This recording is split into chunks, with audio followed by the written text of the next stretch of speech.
Lewis, Yeah, what's up? you remember when Gale rolled that will save for the glancing for the freezing glance? Yeah. It's supposed to be an additional +2 to DC because of a magical item that Claudius has on +2 to the DC for what? for that effect, for that spell. Which spell was it? He has freezing glance on. Level 6 enchantment spell. Yeah. Remember before he broke free, or when he broke free, or Gale broke free, she rolled the will save. I think she rolled a 4 or 5. I don't know plus what. And I didn't add an extra +2 to the DC due to his Mask of Allure that gives him +2 to DC to any enchantment spells.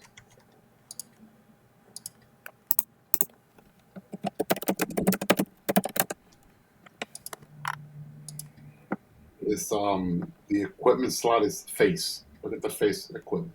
Yeah, I see it. I forgot all about that. I mean, I had time now to review my character sheet, so. I think she still passed it though. She had a really high will save. Really? She rolled like a fool.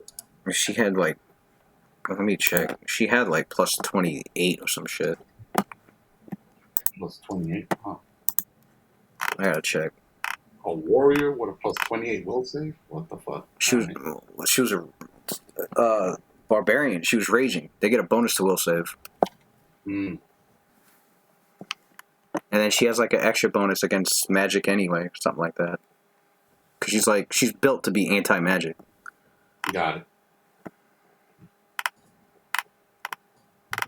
I don't even know what her damn freaking...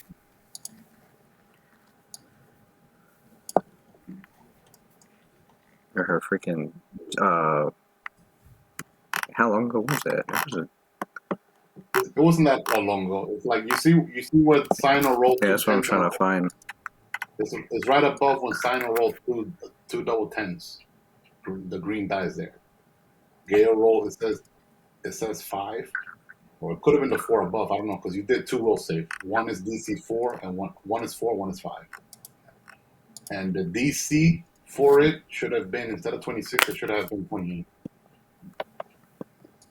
for the will save. Oh, okay.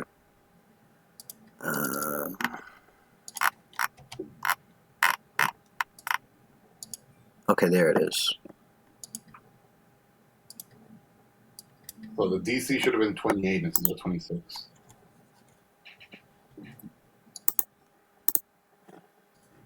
That's what I gotta open up.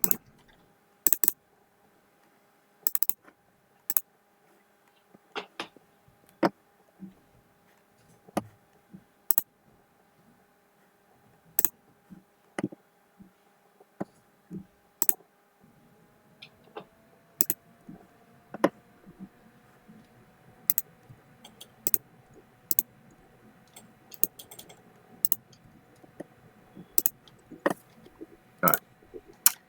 I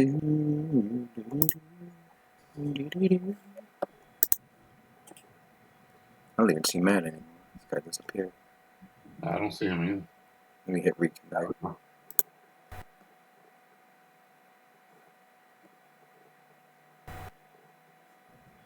Oh, that was why. I had to hit reconnect.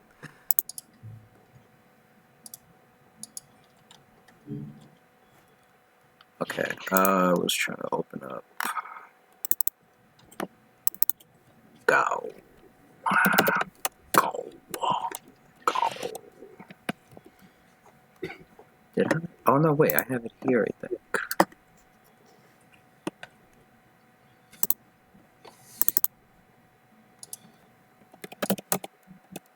Yeah, I do. I don't need this opened up. I need the other one opened up. It's a will bonus. Yeah.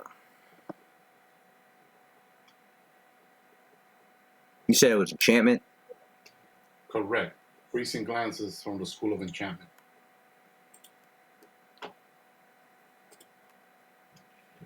Oh, and she okay. She has a more bonus against enchantment.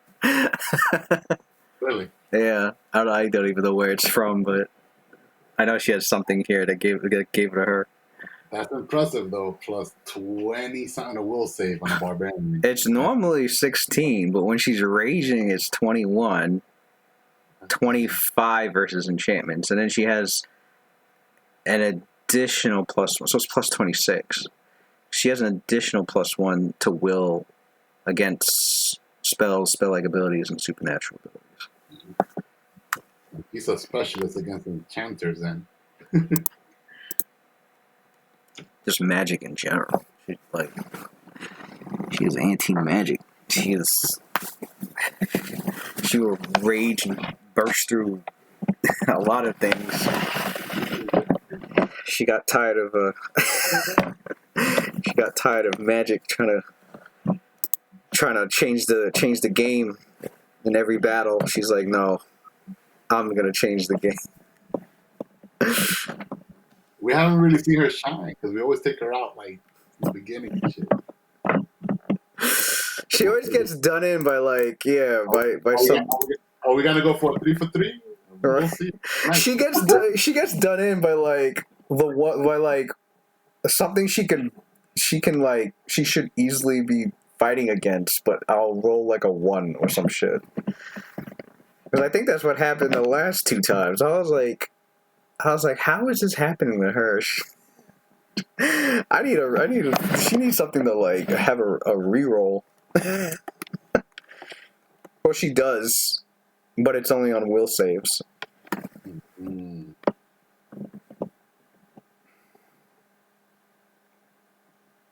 I think the last thing that took her out was it. Freezing Glance is enchantment. I always thought it was transmutation. Nah, it's enchantment. Enchantment cold.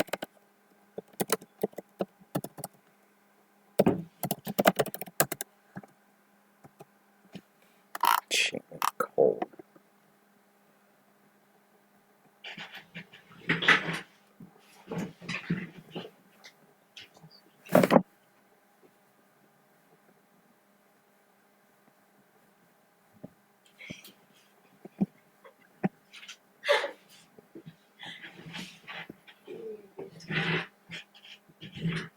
Well, what was it that? Oh, was it Ice to Flesh? Flesh to Ice.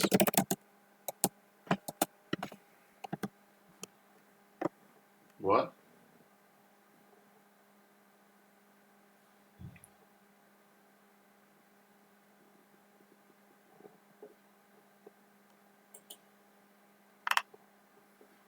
What permanently put her to ice last time? What happened? What? When she was iced up. What spell was that? Oh, flesh to ice. Oh, it was Flesh to Ice. How the hell did she stay? That's weird. How'd she stay frozen that whole time? She should have melted.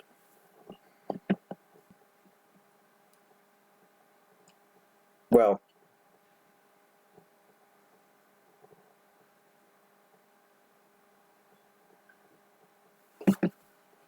Well, if she's melted, then she's dead then.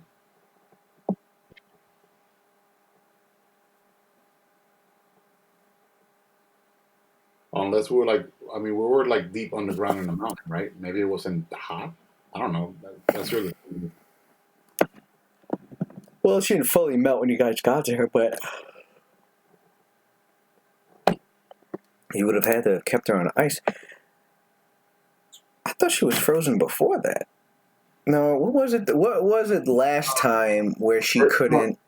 The first time was Amber sarcophagus. She got stuck in that. Okay. Right, that just preserves her for like a day per caster level. Unless somebody breaks the Mic check, mic check. There we go. Yeah, I hear you. Yeah, the first time was Amber sarcophagus, and the second time was Flesh to Ice. I was saying that the whole time, but I was muted on my end. Oh, now we couldn't hear you. Now we can hear you. Yeah. Yeah, it was muted on my end. I didn't realize it.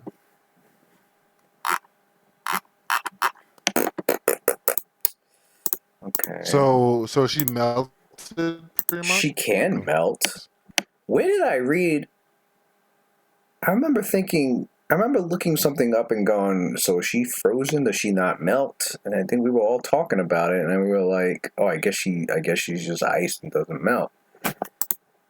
If she melted partially, that would have caused some, deformities. It says it right there. If let me see, if ever returned to its original state, has similar damage or deformities. So if she, like, let's say, partially melted, then like her arm melt off, and she's got no arm. Right. I mean, it's supposed to just be like flesh to stone, just ice. Yeah, I didn't even know it melted. Personally, since I didn't know either. I don't know why we thought the last time that this happened to her that she didn't melt. In that book, what is it called? Frostburn. That book that got this spell components called what is it called? Like ice. I forgot what that component is. But certain things you can make almost like any cold effect last like almost like forever. Well, I guess this is a matter of I guess we have to time map this. So she didn't really melt much at all. Because after you guys dealt with her, I'd say, like, when you were dealing with the rest of the shit, like 10 minutes? Yeah, like, I'd say, like, 10 minutes, right? So... How's the temperature inside the Pillar of Souls? That place. Is it cold in there or no? I think it was. Because we could have just kept it there. Well, there was a spot there where it was really cold, I think. Could have swore. But, yeah, we'd have to figure out what you characters do. Because you went to pick up the rest of the cage race that you captured. But she's there in ice. So it was a matter of, like, do you just let her melt? Or bring her back and preserve her in the ice somehow?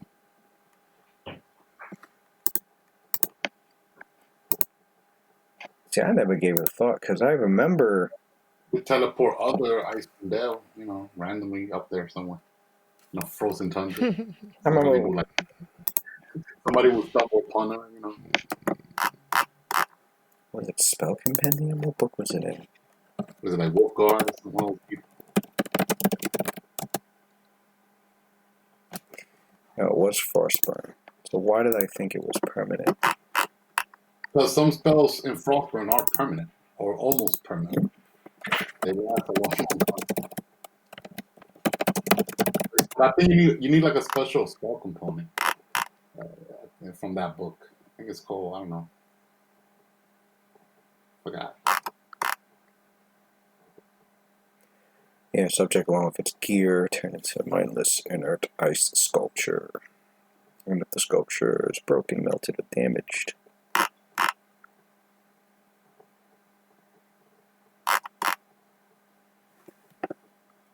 Maybe it wasn't freezing glance either, because freezing glance actually has a duration. What happens if you cast like temporal stasis on that ice sculpture? Does it stay like not melted?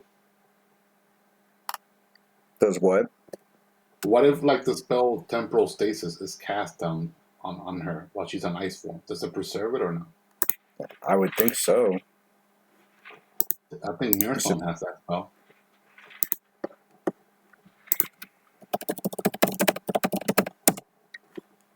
Temporal stasis.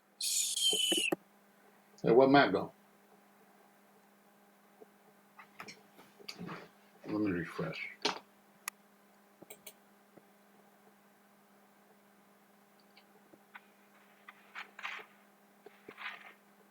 Yeah, you keep disappearing on me, man.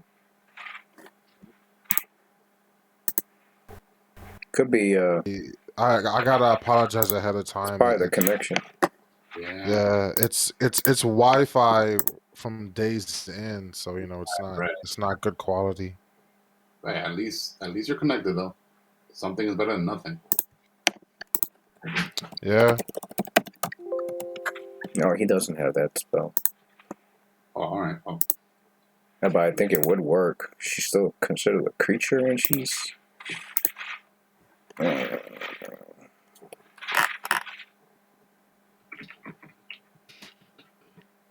But we'll pull her in the Pillar of Souls if it's cold. That's what we had Orbis at, I think, in there also, right? Yeah, we had Orbis and a demi plane, I believe. Yeah.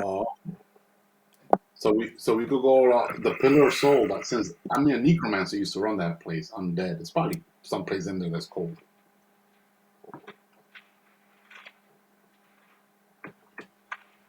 And it's deep underground, so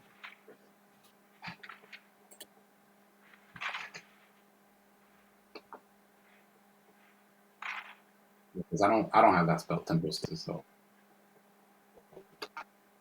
can't do that. No, freezing glance has a duration. Why the hell did I ever think that shit was permanently iced? I don't know why. You know what? I was thinking the same thing too, because I was thinking of like flesh to stone.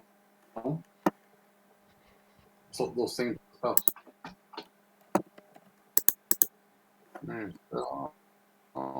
if the sculpture this spell is broken, melted or done, the subject never returns.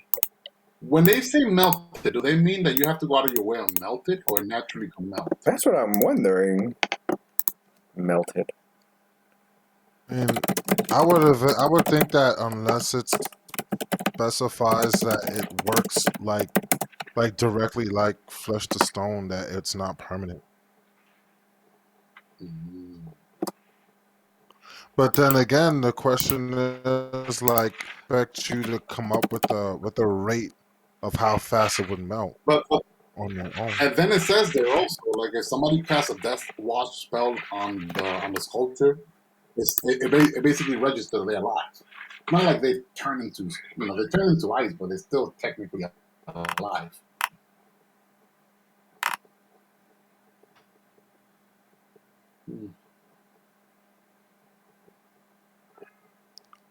Because if it does melt, then it's like, how are you supposed to figure out, if it's room temperature, how fast it would melt, like how long?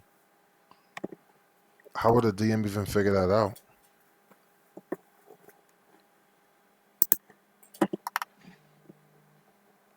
Unless there's a rule somewhere that has a rate of how fast something melts.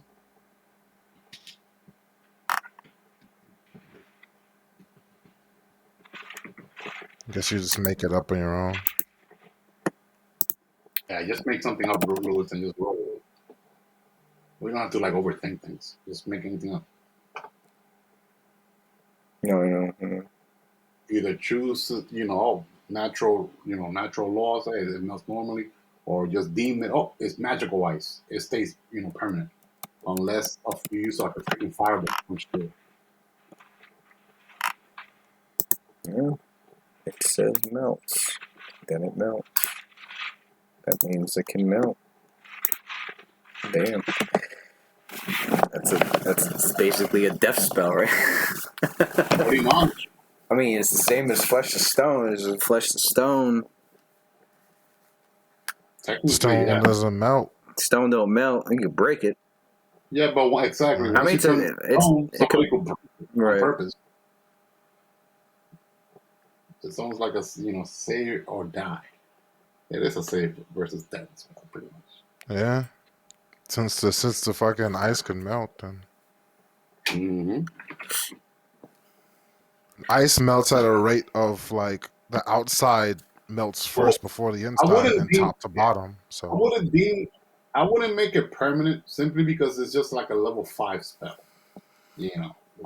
I'm not making it permanent either. It's basically a choice between do you want them to turn to ice and then you don't get the gear, because the gear, it specifically says the gear turns to ice. So if you were hoping to rob the enemy, you ain't getting shit until you put until you turn them back. Ooh.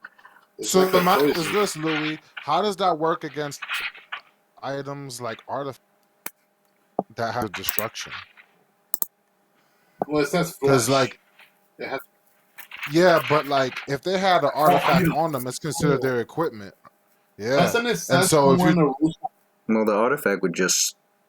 I think artifacts are immune to It certain is. I mortal. don't even think it would turn the ice. It would just The be. only mortal magic that could mm, potentially even though it's a low percentage, that could potentially destroy an artifact or at least disable it is disjunction. That level 9 disjunction disjunction, spell.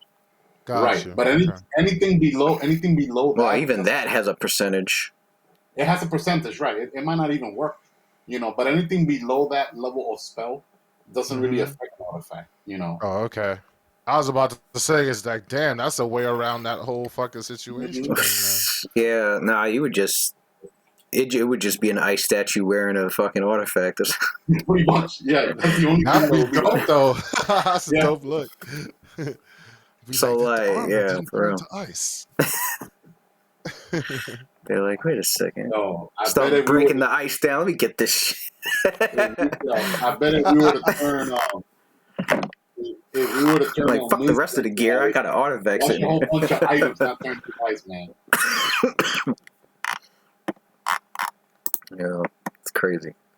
Well, Yeah, does he carry shit. any Not artifacts on only him? that, Mister himself probably wouldn't turn to ice. Yeah, he's probably considered an artifact himself. You said I missed it. He's like, no, that type of magic don't work. Nah, you could probably turn him to ice, but he has these fucking contingencies on him. Yeah, doesn't he have that one contingency? Minster's This dude named his own. jump or hop or some shit. Nah, he named Where his. He got his you own can spell. Mister's evasion. It's called Mister's Mister's evasion. Evasions. This guy's. Yeah, but if you try something on him, he automatically teleports to some He said, "You're not catching me fucking sleeping." mountain realms that Yeah, invasion. No, it's not a. It's not a moon. It's a. Except that it didn't work when they got captured. Nah, he has. There's like a floating. There's like a floating island on the planet.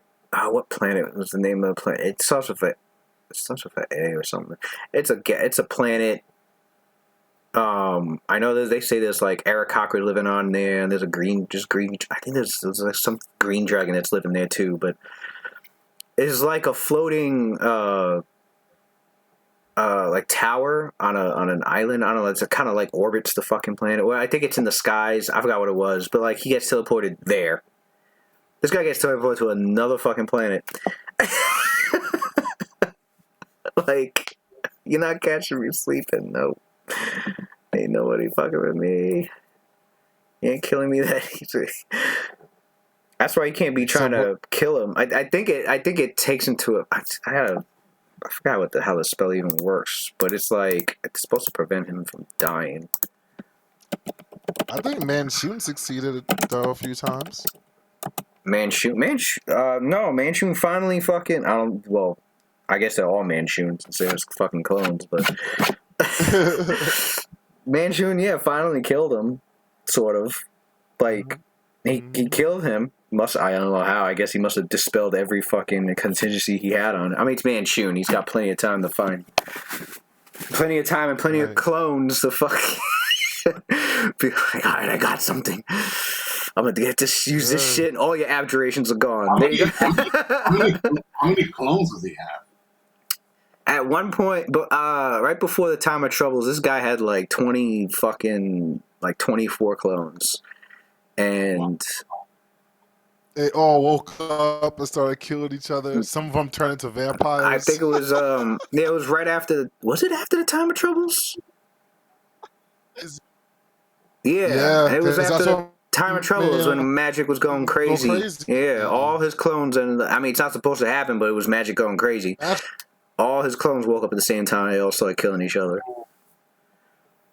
There was only 3 left by the time it was done. There was one in Westgate, and he became a vampire. And he ended up ruling Westgate with an organization of vampires.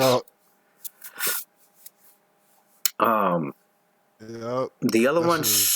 other one I think stayed in. The other one I think stayed like ruler of the Zentarum, but like from like a different part of its headquarters. I think it stayed in Ravenkeep or Darkhold, one of those places. I think it took over Darkhold and became like guerrillas in town. The third one, the fuck happened to the third one?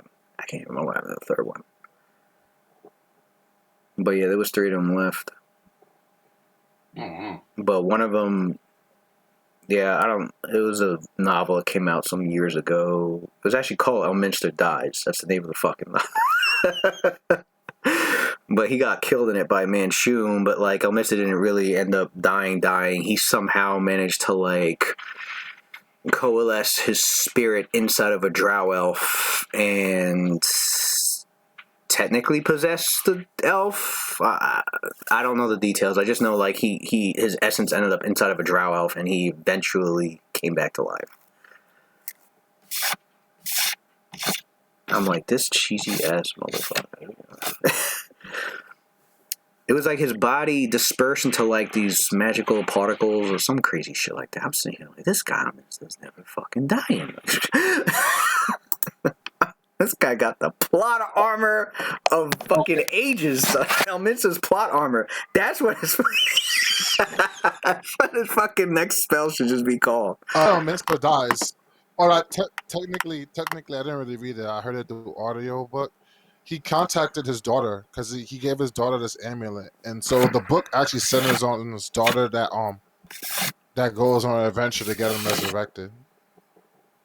So okay, so there was no, so somebody else had to be involved to get him. Yeah.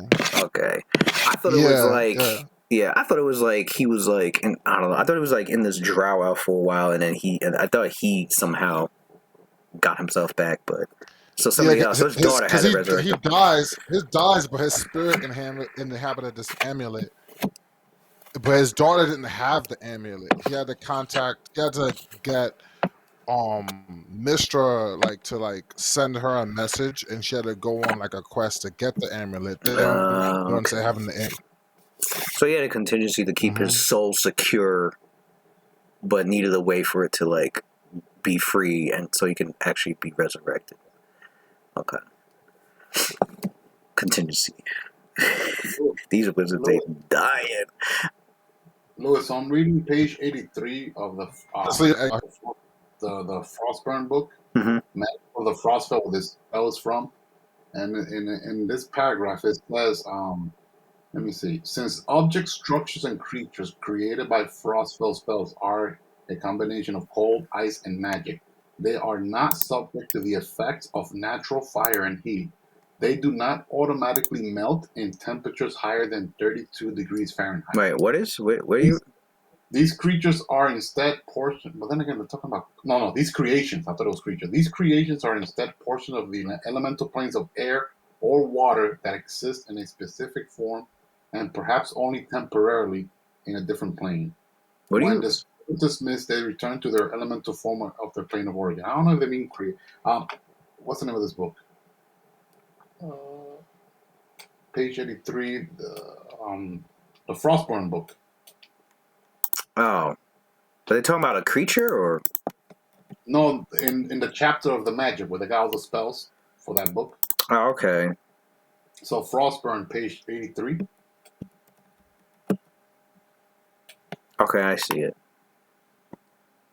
I mean, they talk about those other spell components that I mentioned before. It's actually called cold fire, because some of them, if you use cold fire, you can make the effect even stronger. But I don't know if you want to go for with that rule. This is objects, structures, and creatures created by frost. Objects, structures, and creatures created by Frostfell spells. All kind of cold ice magic. They are not subject to the effects of natural fire and heat. They do not automatically melt at temperatures. These creations are instead portions of the elemental planes of air or water that exist in a specific form and personally temporarily in a different plane. When destroyed as space, they return to their elemental form to their plane of origin. Frost. Some of these spells work only within regions of Frostfell. Casting such spells produces no effect, although the caster loses a spell. Spells that require casting will say Frostfell. Other spells of the Frostfell game. The expenditure of coal fire energy created by frost spell spells. It's not a frost spell though. Mm. What spells are frost spell? Yeah. Are all these spells considered frostfall spells, I presume? That's what it looks like. It's saying. So it looks like it doesn't melt naturally.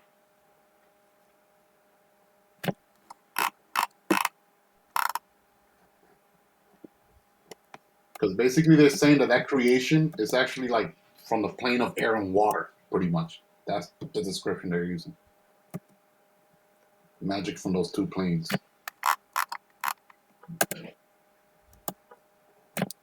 Oh, did I say air and magic? Air and water.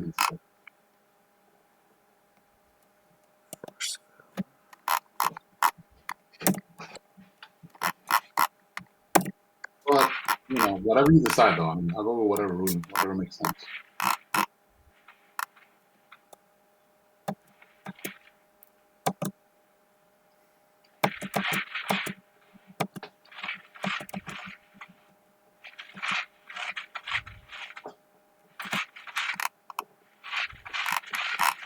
This fucking cat.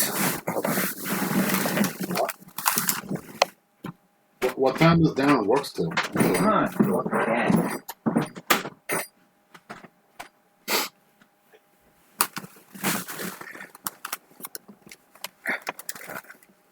Alright, this cat stays scratching at the fucking door for hours.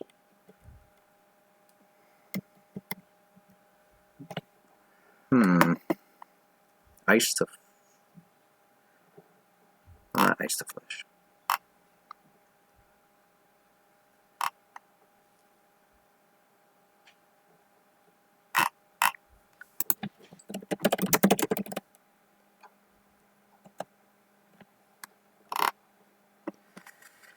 It's not a frostfell spell.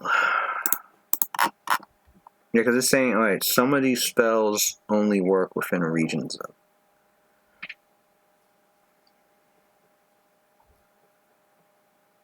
Cold and ice by themselves hold great power and combine their conversion forces.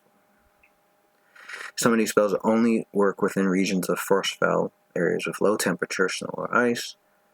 You cast them in basically places that aren't cold. They produce no effect, although the caster loses blah blah blah. Spells that require. Those spells are actually in the spell descriptions, the one that you can only cast. And meanwhile, other spells of the frostfell gain their power through expenditure of coal fire energy. This source of pure elemental is quite rare. Spells requiring this: coal fire, valid coal fire, 50 gold pieces. Since objects, structures, and creatures created by frostfell spells are a combination of they are not subject to the effects of natural fire and heat. Don't automatically melt in temperatures of 32 degrees.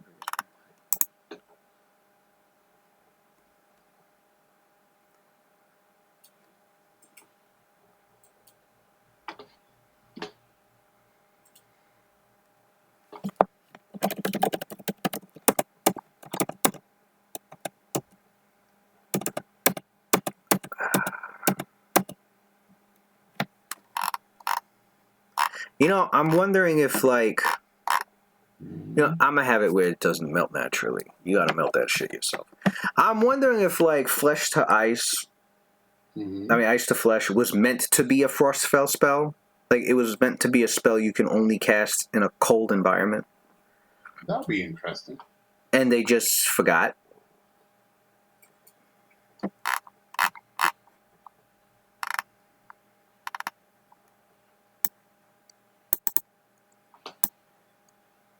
Nah, Louis, I don't think so. It would actually said in the spell description itself. For example, look at this spell, level 2 spell, Blood Snow. Look how the spell starts. You must cast this spell on a snow field. So the spell description will specifically tell you that you have to cast in a certain type of environment. Look at the other one also. Well, yeah, because the ones that you have to do in a cold environment actually says frostfell in the component section. Right. Does it say frostfell? Oh, I see what you're saying. At the end of the spell, It's in the spell description itself. I'll say it in the spell description itself. Like if you look at Blood Snow, they'll say you must cast a spell on a snow field, and then it describes spells. And then if you look at the another spell, Binding Snow, this is how it starts out. This spell must be cast on a snow field. The snow field instantly freezes. So that's a whole bunch of spells that you can only cast on ice, let's say, or snow. Others you can cast whenever, like Boreal Wings. That's basically almost like a gust of wind, but Right. stronger. That one you can just cast anytime. It doesn't say there that it has to be in a specific environment, you know?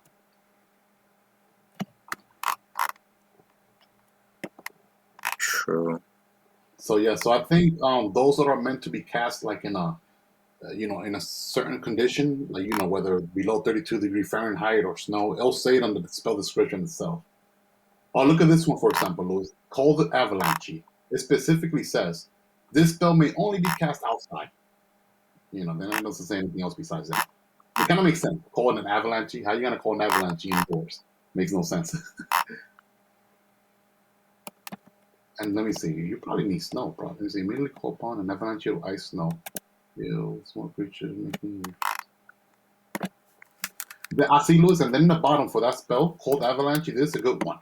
It'll say in the description if it melts or not. It says right there, the ice and snow remains until melted by natural or unnatural means. A rapid melting of the ice and snow could cause a flash flood. See freezing and thawing rules on page 10. So I think the spell itself basically describes. If it's supposed to melt naturally, it'll say it on the spell description for this book at least. Yeah, flesh to ice says it'll melt. Yeah. A cold avalanche, for example, it says it right there in the spell description. It's actually regular ice and snow, and it'll stay All right, naturally. so we're back to the So I don't think we're back to the dilemma of what happens to her back at. No, I don't think that her ice like melted naturally. I think it's permanent, just from what I have read so far. If it melts naturally, it would have had like that description, like at cold of the avalanche he has, like in the bottom. The ice and snow remains until melted by natural or unnatural means. That one doesn't have that language there. So that means it just stays like that. And then in the beginning of the magic chapter, even said that, it's a permanent effect, pretty much. That's like the default, the baseline. No, it's only said frost spells are permanent. So which one of... It says objects, creatures, and structures created by frostspell spells. Aren't all these spells considered frostspell? No, only the ones with frostspell in their component. It'll say it. Like, look next to Oh, I see it. You see it? You see where it says frostspell? Yeah. Binding Snow has frostspell as a component. Yeah. Binding Snow, yeah. You can see where it says frostspell. And see, that one specifically says it has to be done on a snow field. And then the other one, Blood Snow, it doesn't have that spell component, frostspell. But it still has to be casted on a snow field also as well. Interesting. See, yeah, I'm wondering, that's what's confusing me, because I feel like some of these spells should have been frostspell spells, and they forgot to indicate it. Maybe that's the case, yeah. It's a little confusing, yeah. Because it says... Well, I mean, we do have... Why don't we just go look, like, go to Reddit or something? Maybe someone says something It's because it specifically says creatures created by frostspell spells don't naturally melt. Creations. So no, it says creatures too. Oh, okay. Objects, structures, and creatures created, because there's a spell called Conjure Ice Beast, where you summon a creature completely made of frostspell and ice. There's no frostspell component, but I highly doubt the conjured creature is a construct made of magical ice, gaining the Ice Beast template. So obviously, it's not going to melt. It doesn't have the frostspell component. Don't know why, but it's obvious it's not going to melt. Considering that, yeah, that's what's driving me nuts. It's like I feel like whoever wrote that part and then just completely forgot like so many spells to put the frostspell component. Looking at this book, this would be a great book to play like in a northern campaign, like ice campaign. It has so much. It has rules for traps, for hypothermia. Yo, man, like if we were like in the far north, Barbarian Trap or some shit. This is a freaking great supplement. This book. Hmm.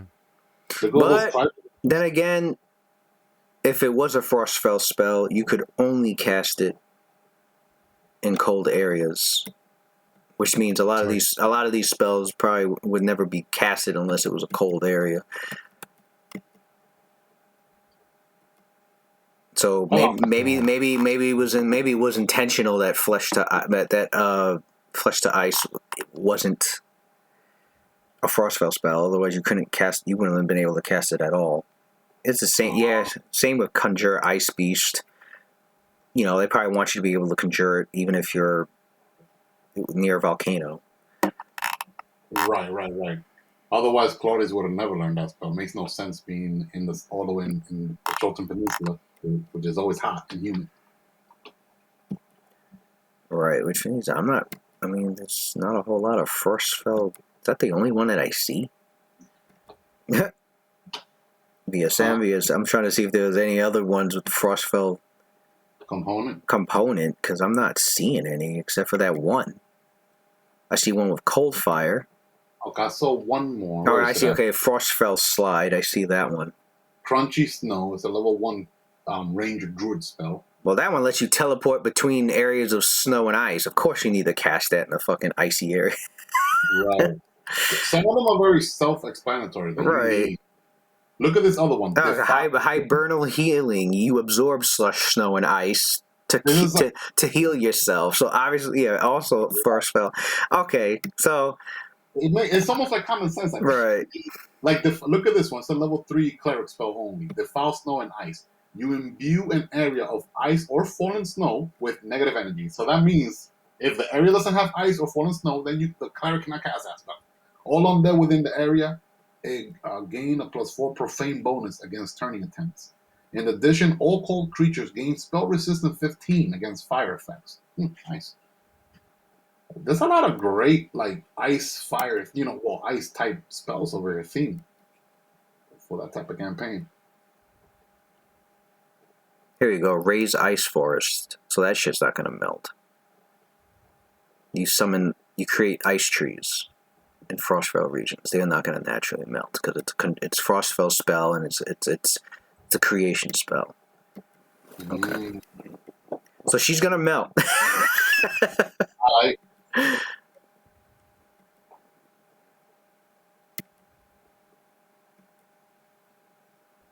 Wow, they actually have a spell called Frostfell, just like the book. I saw that too. Level 8 Druid, level 9 Wizard, Sorcerer spell. Okay, how thematic. And it doesn't have Frostburn spell component.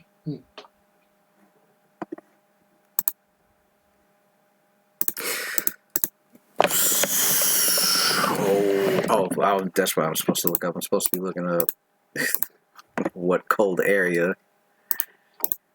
Oh, the Pillar of Soul, I think, was a candidate.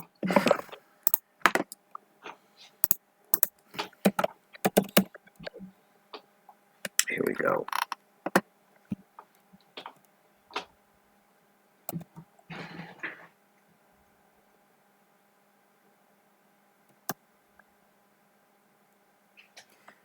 The entire complex is lit by small panels set flush with the ceiling. The panels also cool the complex to a frigid 10 degrees Fahrenheit.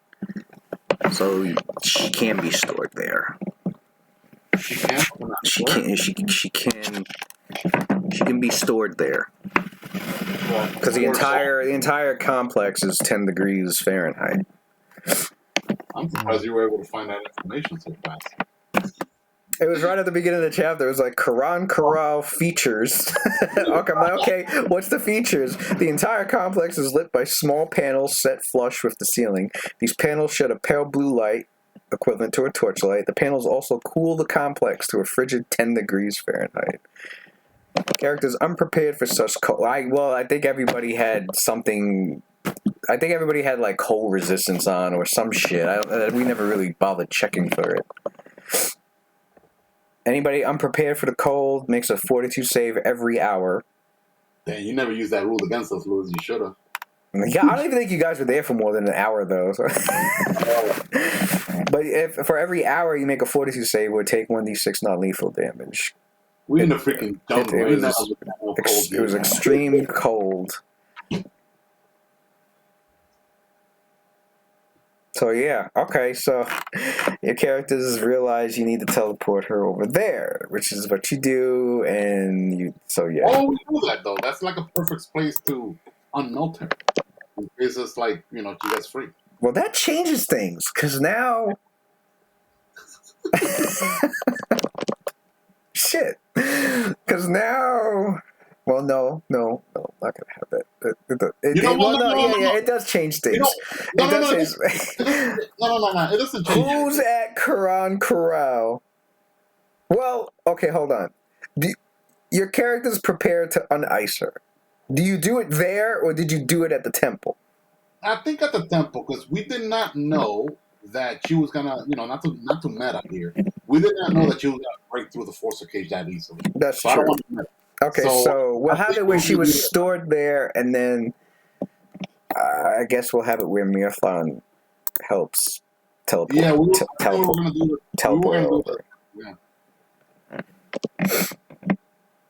It was pretty much like Mirthon, could you teleport? It kind of makes sense because we were gonna have Cynthia question, circle, so it makes sense that she has all her resources there at the temple. Obviously, we know there's always a possibility shit could go wrong. I mean, we're ready, we cast all our buffs and all that shit, but I think we probably would have been in Cauldron. Unless somebody we're like, no, bad idea. Is she considered an object or a creature if she's iced? She's an object. Wait, she's still technically considered alive. They said, yeah, she doesn't. No, Flesh to stone.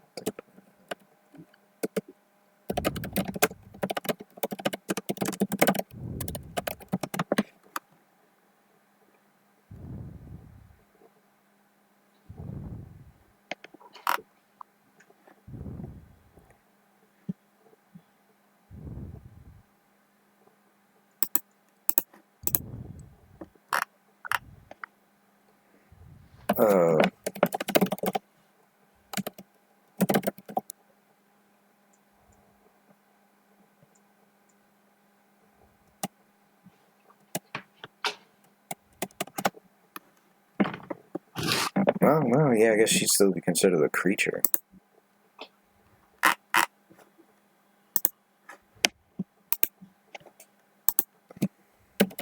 Well, I'm wondering because if she's considered a creature, then yeah, you can teleport.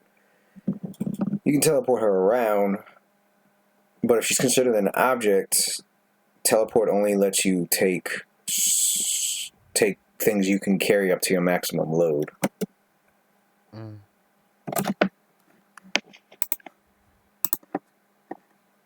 Mid logistics. You can't just do. You can't do. I thought that when you cast teleport, you could. You don't even have to teleport yourself. You could just have them teleport. No, you got to go with them. I'm pretty sure. Yeah, it's not teleport other. Creature is not dead, but it does not seem to be alive either. I mean, it's still considered a creature. Alright. I'll just rule that for now. That she can just be taken as if she was a creature, not an object. Alright, so got teleported to the temple. So we're back at this situation.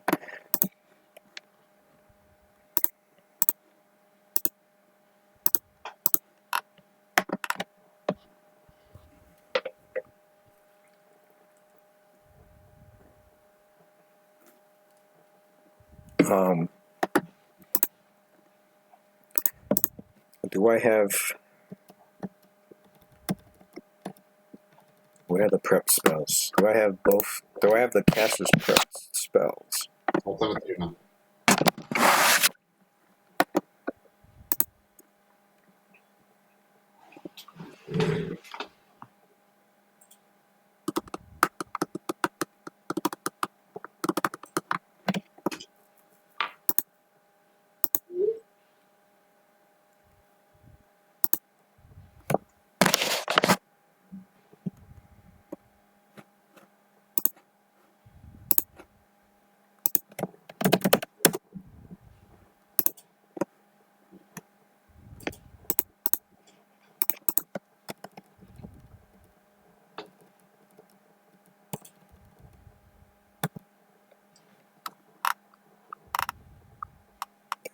Cynthia. Yeah, I do have Cynthia.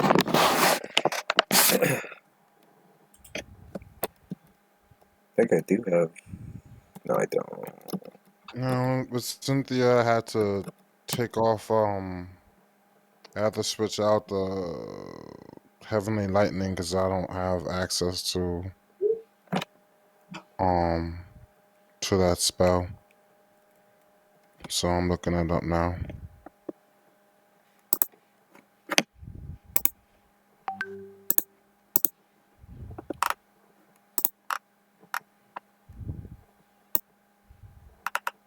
I'm on the 8th level, and then I should be finished.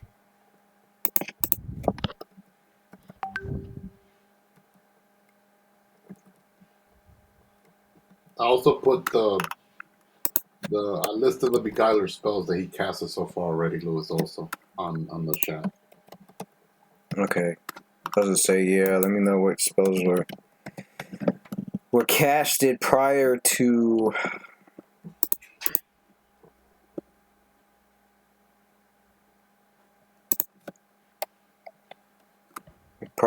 releasing her.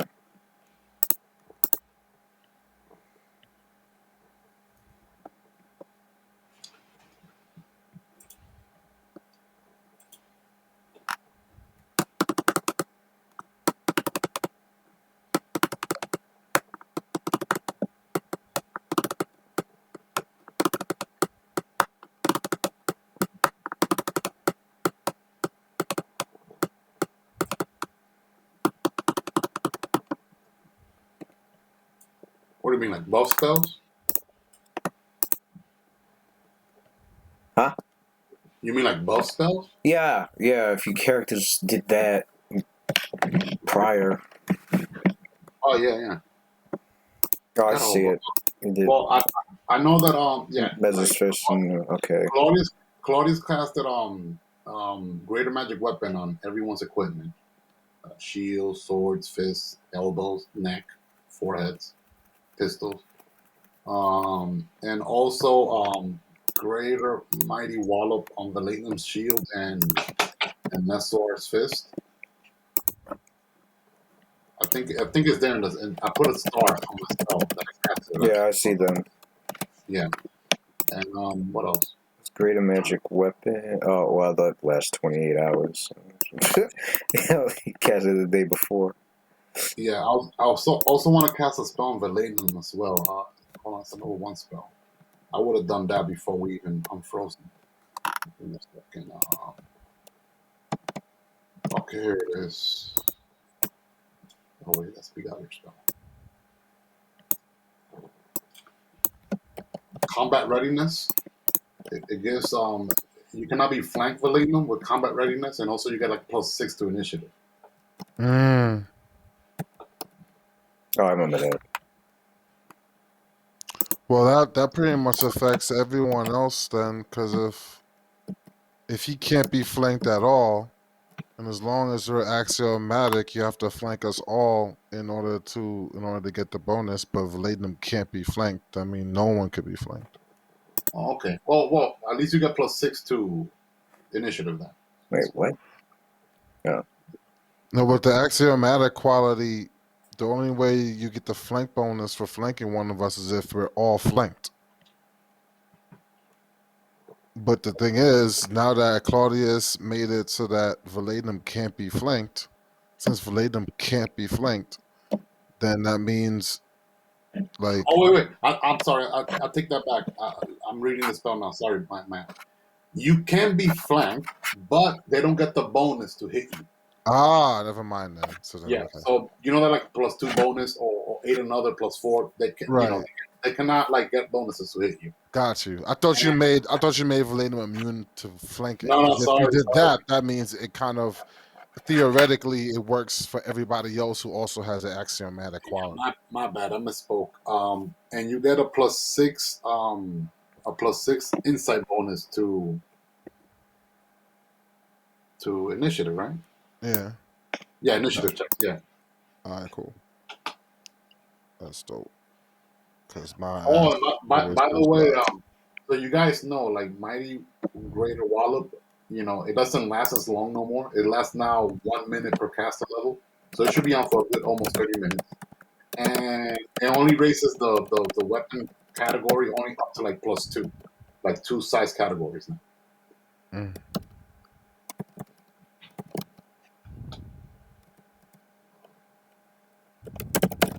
That means I have to cast that spell more often now.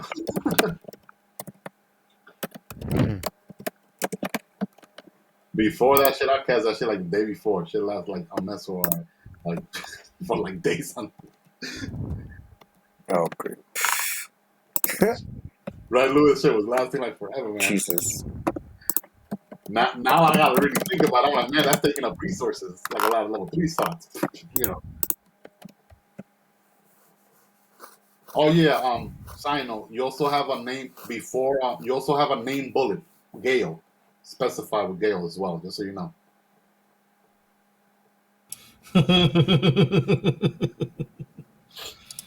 I'll keep that in mind. Mm-hmm. Yes.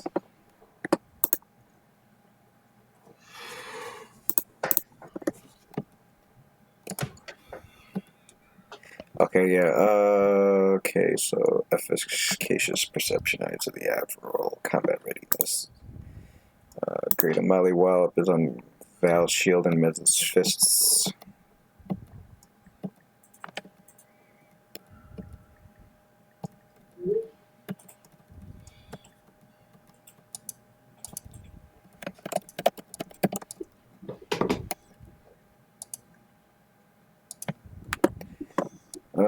Greater Molly Wallop. I think I have it on this character sheet actually, since it happens to him so often. Yeah, you put the edited like spell description. I noticed on a character sheet for the updated Mighty Wallop spell. Oh yeah, I did it on your character sheet. I'm talking about Darren's character sheet. I have a since it gets casted on him so much, I made it an extra entry on his unarmed strikes.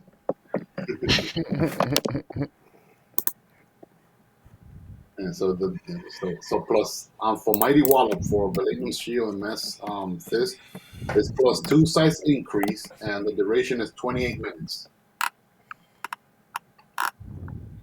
Still not bad. Still pretty good spell. Well, for the shield would be instead of 1d6 damage, it'll do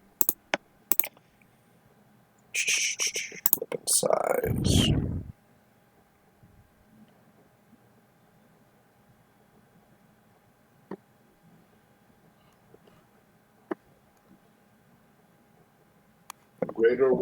Greater magic weapon that will last 28 hours. So. +5. It'll do 2d6 damage. Make sure to add the enhancement bonus +2. Yeah. +2 hit, +5 to hit and damage.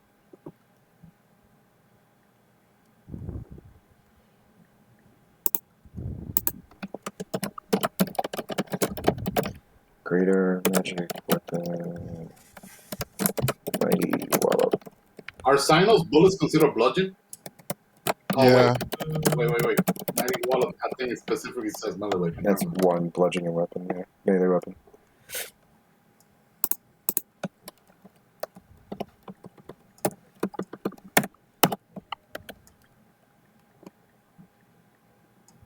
Yo, wouldn't that be godlike?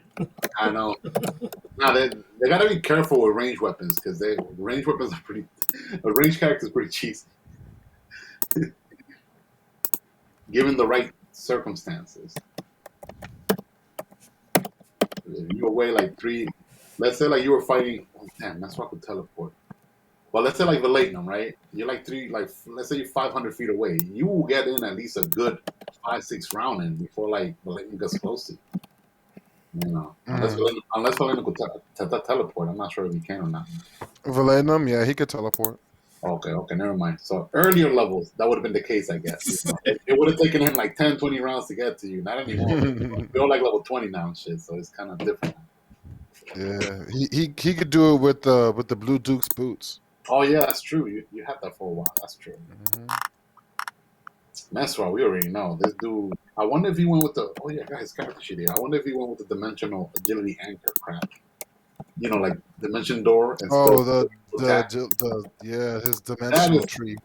yeah, I wonder if he went with that route. That's freaking crazy. Like, that would be just like dimension door on a mage or some shit, 400 feet and then full attack. That's insane. Who did? Oh, you did. Wait. Oh, you got Glibness. Glibness on. Okay. What? Oh, I was looking at your Beguiler stuff. Okay. Oh, yeah. He got glibness on from Beguiler and also heroics improve initiative. Lewis, my character sheet says I have zero AP points. What are they called? Action points? How much action points am I supposed to have? It says zero on my character sheet. Oh, that shit still says good. I forgot he used all of it. Yeah, I used all of it, man. Should be 15. You taxed your heroes to the end, man. How to use all that shit? It should be 15. 15? All Yeah. right. Let me update my character sheet then.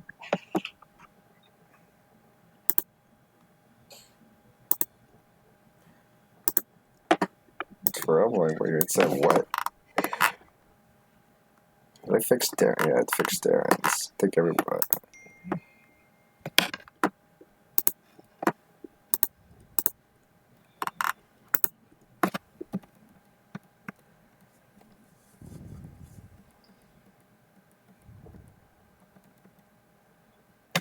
So this got changed too. So what changed? All right, guys. Full disclosure. Claudius needs like to spend like 106,000 GP on spell components. Hear me out. Hear me out. Hear me out. It's not even a lot of spell components. It just seems like a lot, but it's not. Damn. Just to be able to cast 3 wish spells, that's 75,000 GP right there. There's 25,000 GP a pop. We need to request. Right. And then let me see. For magic tattoo, that's not a lot. 700 GP for seven extra casting. Limited witch, I want to get 6 of those diamonds. It's only 1,500 each. 9,000. Only 1,500 each. Only 1,500. Let me see. Gate spell. I'm only gonna get just 1 diamond. That costs 10,000. So we could get that, story plot angel in here. But I'm only gonna get 1. Yeah, why does that diamond cost so much? But you can get limited wish component for 15. What? Force cage. I'm pissed off. This dude's breaking my freaking. That's like 1,500 GP I just wasted on freaking guy right there. She just broke through that shit like nothing, like butter. Freaking bitch. 1,500 GP. I gotta buy more force cage components now. Oh, you know what? One of my favorite spells. It's not even that expensive. Amber sarcophagus, only 500 GP. So I'm gonna get 6 of those ambers. That's 3,000. Alter Fortune. You gotta stack up, Cynthia, on Alter Fortune. It says a die costs 1,000 GP each. I want to get 4 extra. Yeah, but I think that die is a spell focus. It doesn't get consumed with the spell. Are you sure? I think it gets consumed. No, it gets consumed. Yeah. It's consumed? Yeah, it gets consumed. Oh man.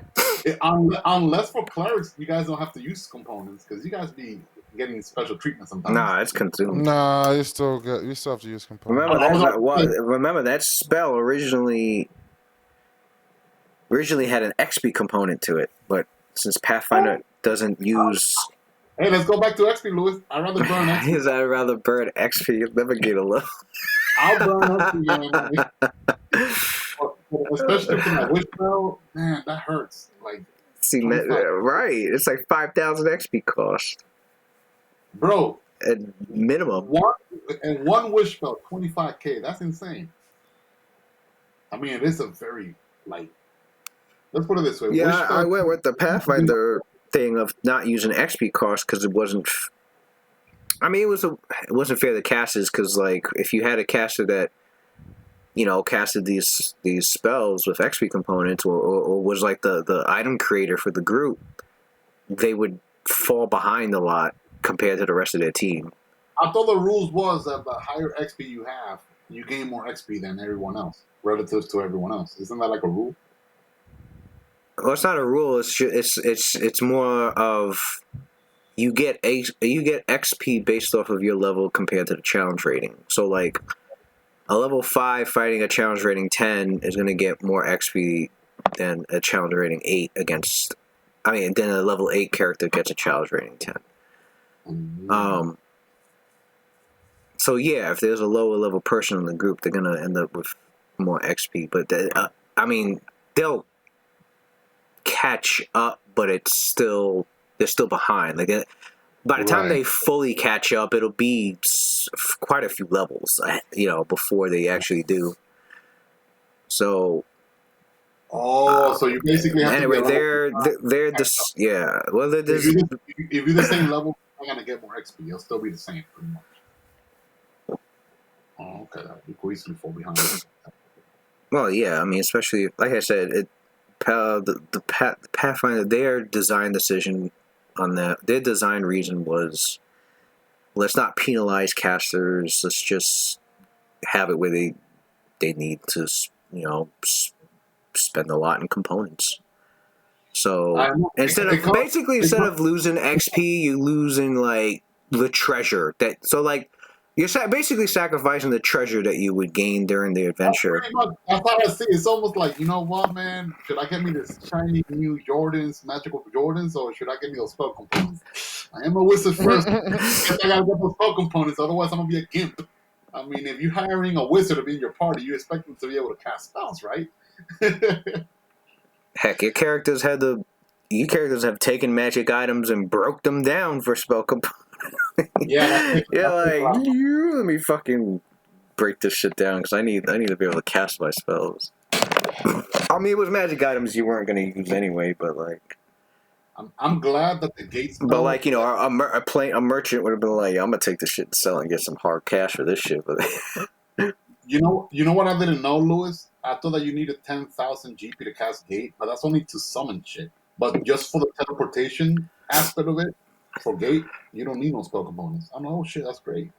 So if I want to get the party from one plane to like another plane, or bring people over, or let's say I want to bring like Valenum's army to, I don't know, to the Abyss, freaking use, I don't got to spend no freaking GP to cast that spell. Okay. You're gonna use your army, Valenum. But yeah, so what I did with what I did for the XP components was all you got to do is multiply it by 5, and you get the that's the got it. That's the whatchamacallit. Because I reverse engineered how they I took all the spells that used to be XP components from Pathfinder, and I reverse engineered the mechanics to see how they arrived with the cost of their components. I realized every one of those things. I realized all the XP components was multiplied by 5. So I was like, all right, that's all I got to do. So the 200 XP from casting Alter Fortune, I just multiplied it by 5 and got the gold piece cost. 200 XP is not really a lot. Imagine if you were playing a sorcerer and you selected Alter Fortune. It's not a lot, but it's a low level spell. You cast a lot. If you're a sorcerer with that spell, man, you'd be like. All the fortune, and fucking next thing you know, you racked up a 3,000 XP debt. You're like, wow, what the fuck? Well, let's say it was a thing. So usually those are. Yeah, but you probably would have died, and so like exactly, you would have died anyway. Right. It is worth it, right? Oh, let's say like it's like somebody was going to this guy's like it beats a D level. Right, that's what I'm saying. Like, oh my god, fucking FF11.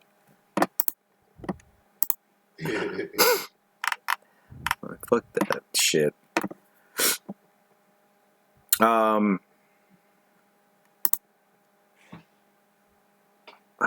What the fuck? Okay, so I got everybody's shit. Damn, that is a lot to go through. I'm just gonna have to rely on you guys reminding me. So let's just roll initiative here. Which I don't know if we did. Did we? Oh, yeah. We were just playing it by ear. Wild that we're doing this.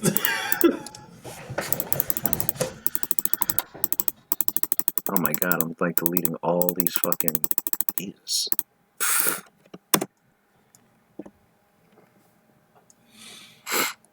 Now we're gonna have to mind's eye this. I don't have a map per se. Yeah, because this wasn't supposed to fucking happen. No, this Yeah. wasn't. This wasn't. No, but That's he why had the battle time map, to man. actually. But look shit at it. happens, so Genetic I had a battle. feeling too. I'm like, I have a feeling she's gonna cause some shit before they. Oh, we won that extra, man. We got a color. We might go, we might get to level 21 before we go to level 30. All right, so That's crazy. so here's the situation. When did they find out? I think Nehemiah came down to warn everybody. I think it was like after she had already fucking. I know you characters had a couple of rounds. She spent one. You released her. She spent one. She spent her turn breaking through the force cage. We asked her 2 questions, I think. I don't know if we got a response. And to the Cynthia, was able to ask 2 questions. So, I just need initiative because I'm gonna just count this as like round 2. Got it. What is Meswar's But with initiative? round 1 was you did freezing glance, right? No. I did freezing glance before I unfroze her. That was Okay. before. I haven't acted yet on the. So nobody acted yet. Yeah. Oh, she did. She did. We haven't acted yet. All right, so what I'll just do is just have everybody roll initiative, and we'll just say everybody was. That's Cynthia. Weird. And then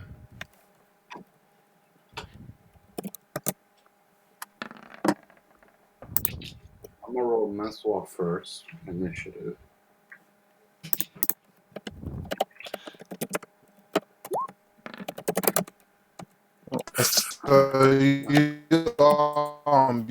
you said Palladium has a bonus to initiative of how much again, bro? Plus 6.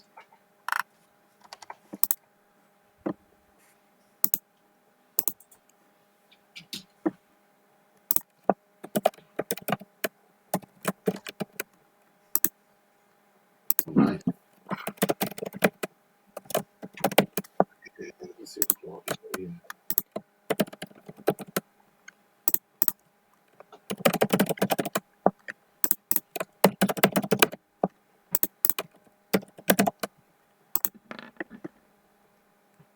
Okay.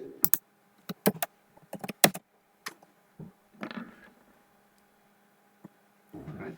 I like it. This guy. That fucking ring is so cheesy. I feel like they do not pay attention to how to price these goddamn things. I would have made that shit more expensive than what it was. That shit is cheesy for a fucking. Leave my ring alone, man. My favorite ring in the whole game. That goddamn ring. What is only like 10K, isn't it? Some shit like that.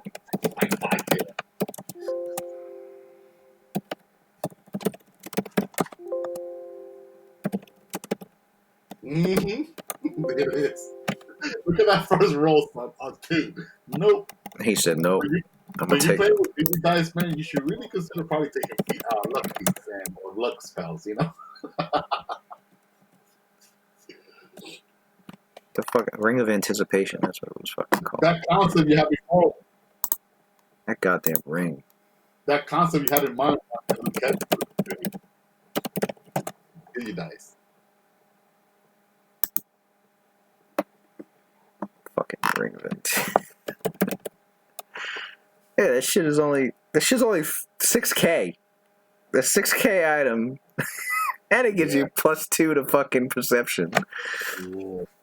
You roll twice and take the better result. Somebody was, I don't know what the fuck these people were thinking. Like, price that shit at 6K. I'd have made it 60K. I love items like that. I love those little trinkets, bro. I like Right, that's like trinket price. These motherfuckers Yeah, are 6K. if you look at Cody's gear, I'm still wearing the same shit from like level 10 and below. I love one of the gears.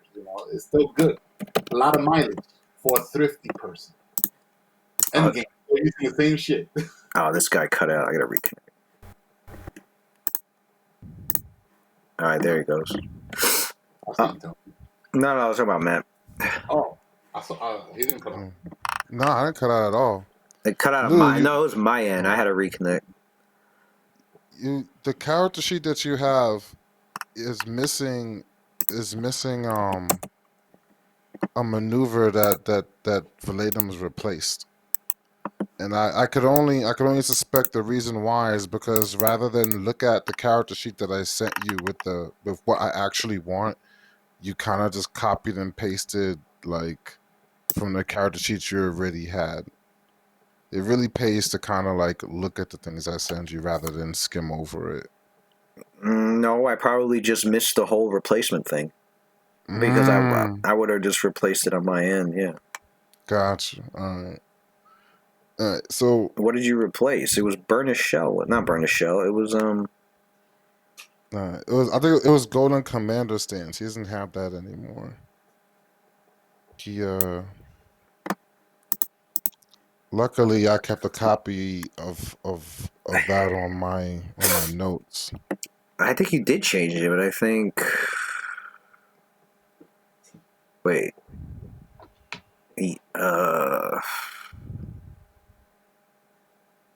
I thought I said. Well, it would have to be I think I said it had to be a retrain because you can't change stances. Right.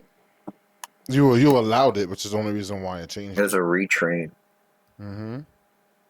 So we retrained that to Turtle Knight stance. Wait, what? Yeah, I totally don't remember seeing that. Mm-hmm. I'm sitting here like, what? It's a Turtle Knight stance. He still has Iron Guard's Glare. He has Iron Shell Maneuver. He has Warning Roar. He has Burnishing Shell. He has Revitalizing Strike. He has White Raven's Tactics. And he has White Raven Strike.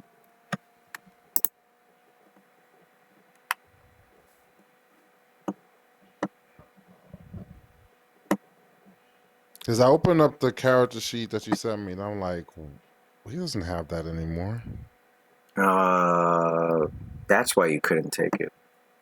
Is it a level 5 stance?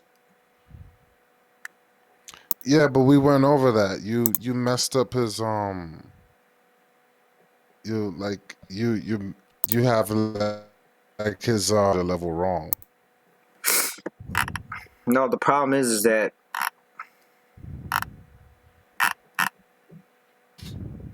are you talking about his initiator levels? Yeah, you had his initiator level wrong because you had forgot to give him his level on the character sheet that you originally had. Probably again because he did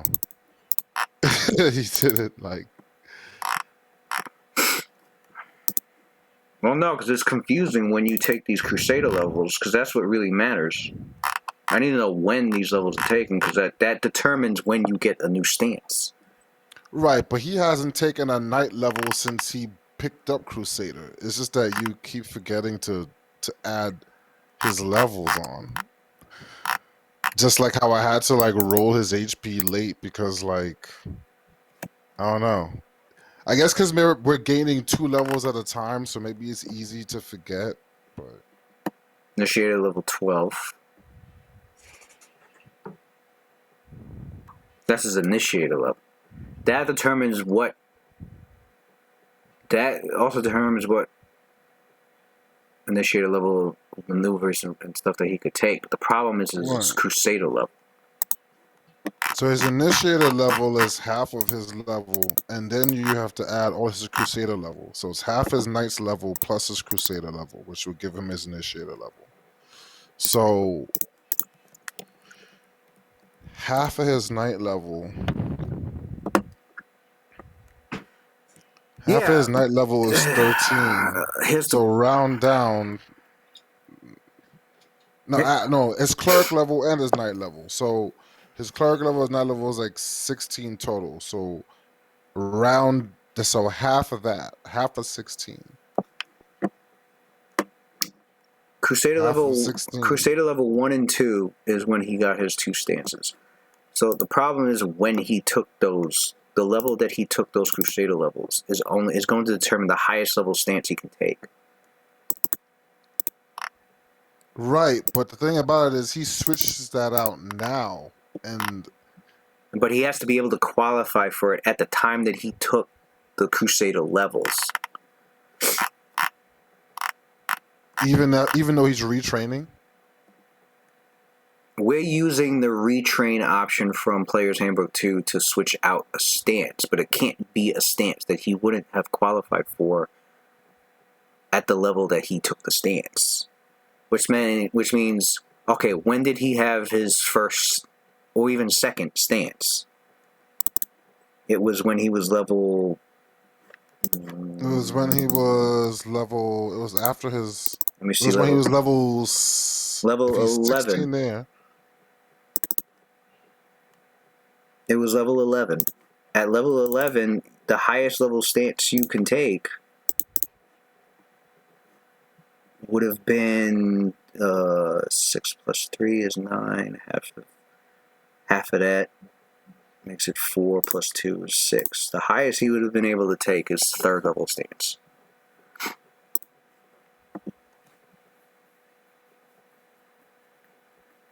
So you're trying to switch out Golden. That's why Golden Command isn't that a 3rd level stance? I think it was.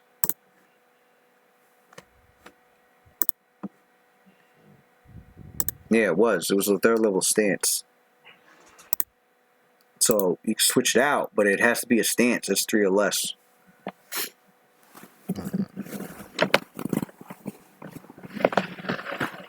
I thought that considering that since I was retraining at a higher level, I could qualify for one that would be a higher level. Mm-hmm.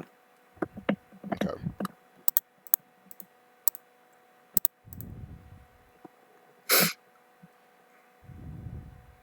No, they specifically stated that so that people don't like retrain something. So like somebody doesn't retrain their level 1 feat for like greater weapon specialization at level 1 for level 1. So the abilities that hold on. Because I know that Crusaders get to switch out their maneuvers. Those stances count as one of those things that could switch out as well. Mm-mm. Stances are considered separate. Mm-hmm. From what I've read. So you said it had to be a 3rd level stance, correct? Unlike with maneuvers, you cannot learn a new stance at higher levels in place of one year. So it has to be a 3rd level stance. First, second, or 3rd.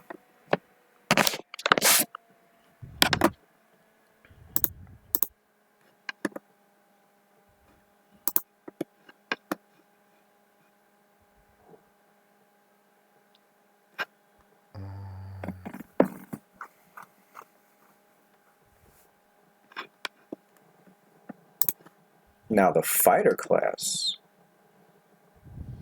The fighter class actually specifically states that they can retrain their bonus combat feats for different feats as long as they meet the prerequisites for it. So like they could switch out their second level bonus feat, say it was power attack, they could switch it out for like fucking Warblades also. Warblades, I think the level 1, it lets them like oh no, it's different.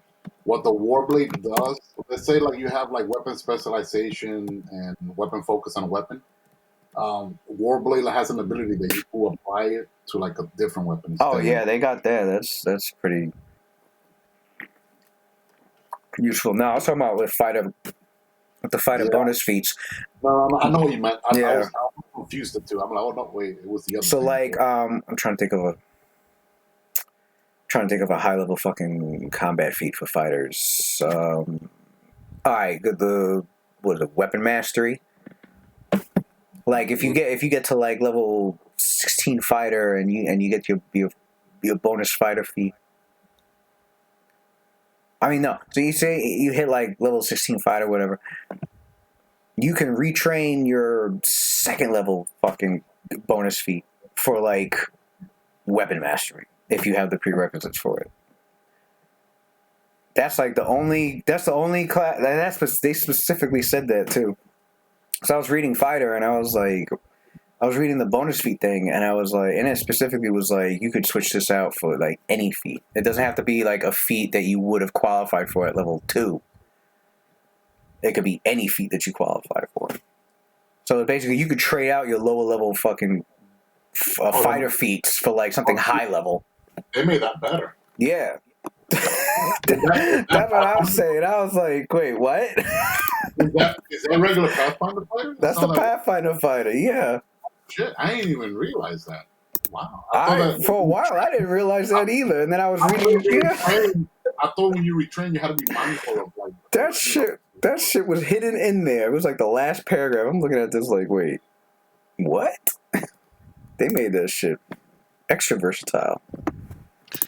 So, just a quick question, Crusader. Let me go to Crusader again because I want to make sure that I want to see what before I go and I pick a new stance. I want to make sure I even have access to that stance, to that discipline rather. Because I forgot what disciplines they have access to. I know they have Iron Tortoise, they have Golden Commander. I can't remember which ones.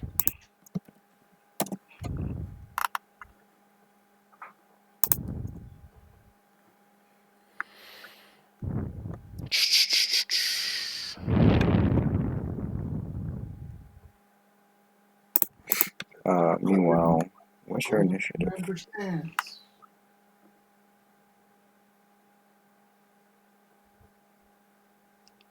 Okay, maneuvers.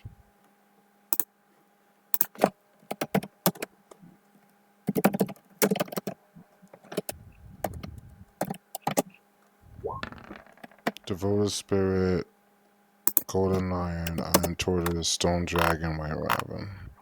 So Devoted Spirit. What is Zion overall? Oh, there it is. 20.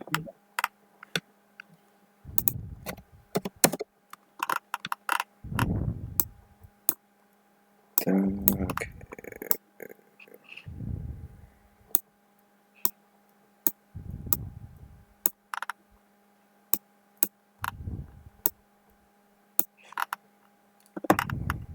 Damn, basically everybody should have fucking...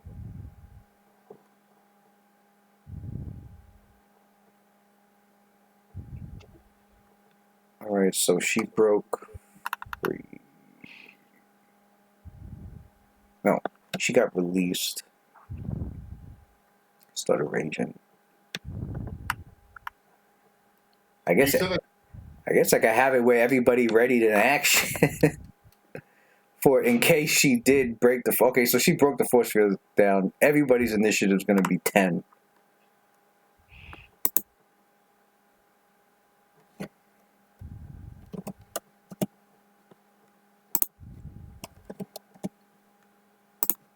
But they go before her.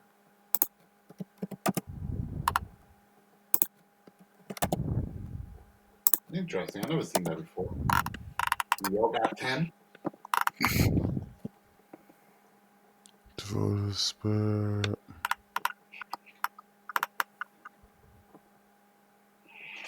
So I'll say, yeah, after everybody takes their action, that's when I'll have it where that's when Nehemiah comes down and starts talking about the situation with Orbis out in the city.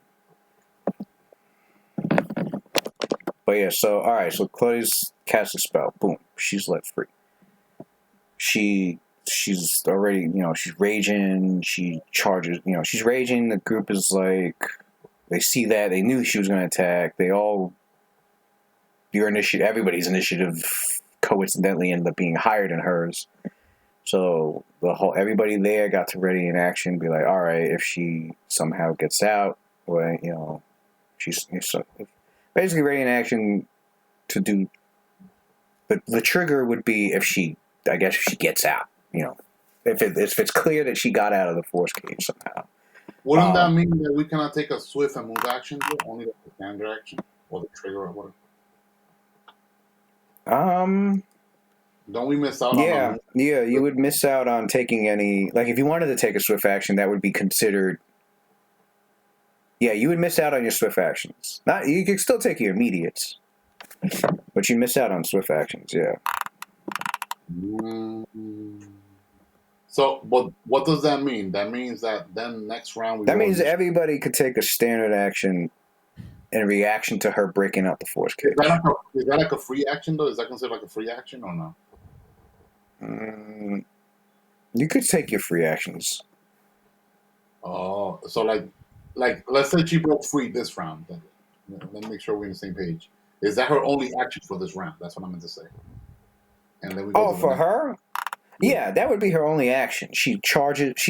I'd say her turn for a round action. She charges, hits the fucking force cage, and breaks it down, and she's done. Then that triggers would trigger everybody's actions. Whatever action you guys had planned to take in case you did. And then round 2, does she go first or do we go first? Round 2 would be, you guys go first, because when you're ready in action, your initiative changes to whoever triggered it, but you go before. Oh, then yeah. So it's almost like essentially like a free action. Right. So the order that you see there now, round 2, it'll be the same. Got it. All right, then it's definitely worth doing already action then. Yeah, it's almost like essentially like a free action, even though it takes 2 rounds. But all right, who goes first though? Ready action has its pros and cons. You have to wait for a trigger. So if the trigger never happens, you lost your fucking turn, basically. Right. Or if you choose to abandon the readied action, you lost your turn. You lost your turn. But at least when it is triggered, your action will go before the trigger. So say say the trigger was, if he casts a spell, if he attacks me. So like before the attack even ever bothers going through, your action will come first. And then your initiative will change to the enemy that triggered it, but you'll still go before them. So like say the initiative was 12, your initiative will drop to 12. But when next turn comes up, like you both have 12, but you'll still be able to go before them because you were before them. You acted before them. So there's pros and cons to readying. There's pros and cons to delaying. Because with delaying, you just don't even take your turn at all. You just wait till later on to take it. But you can take it whenever. So you can be like, all right, I'll take my turn after this guy goes. So I'll take my turn after so and so goes. And when you do that, you get your full turn. You take a full round action. You take a standard, swift, immediate. You can do all of that. The only drawback is like you can't interrupt. Got it. So ready in action, you want to ready in action if you plan to interrupt somebody's action. Got it. Delay action, you can't interrupt. Delay is when you don't know what to do yet, but you still want your full turn. Like you still want to be able to, so you wait till later on in the rounds before you take your actions. Yeah. A lot. We want like people to do the first, and the other one will follow up. Right. Yeah. All right, good. And you can when you ready an action, you can choose the action you choose is either a swift action, a standard action, or a move action. Obviously, you can't ready a full round action. Like you can't be like, well, I'll ready the full attack.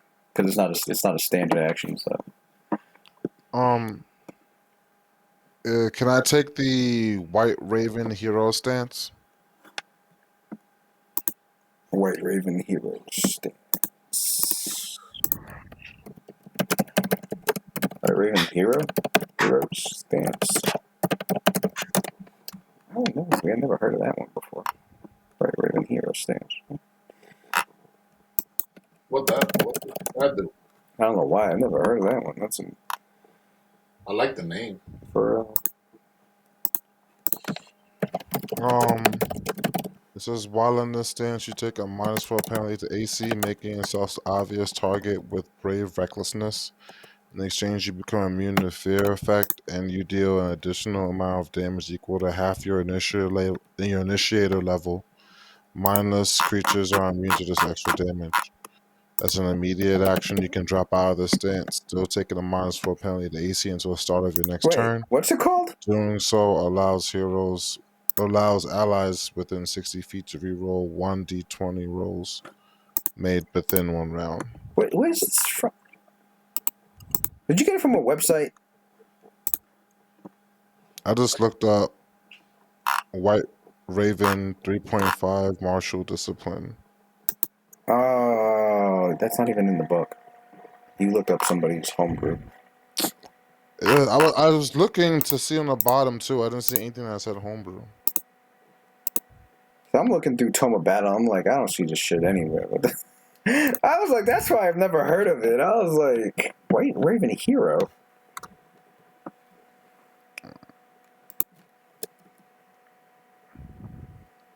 Now you'll just have to go to the list that's in the book. I'll tell you what's there. It's I see blustering. All right, I went to a different site. Blustering voice. What's this do? I see Tactics of the Wolf.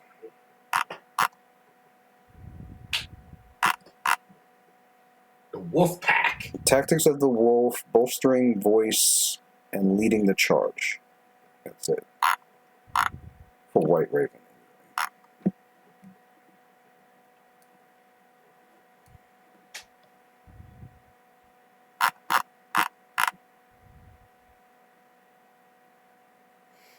Tactics of the Wolf is you and allies heal. You and allies deal extra damage against flanked targets. Leading a charge while in the stance, all allies hear you and make a charge attack in the area. Gain a bonus on damage equal to your initial level. But yeah, leading the charge is only for allies that are making charge attacks. Mm-hmm. Oh, that's for allies that make charge attacks? Yeah. I don't think we have nobody in the party that's charging them. Yeah. Because, let me see, the flying kick for mess doesn't count as charging, right? I don't think it does, right? What? Flying kick for Messor doesn't count as charging. Nah, that's you. Nah. That's usually what he uses a lot.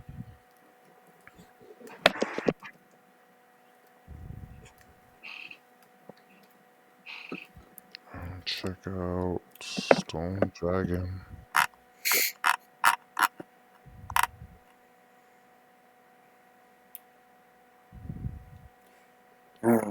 Stone Dragon has Stone for its stance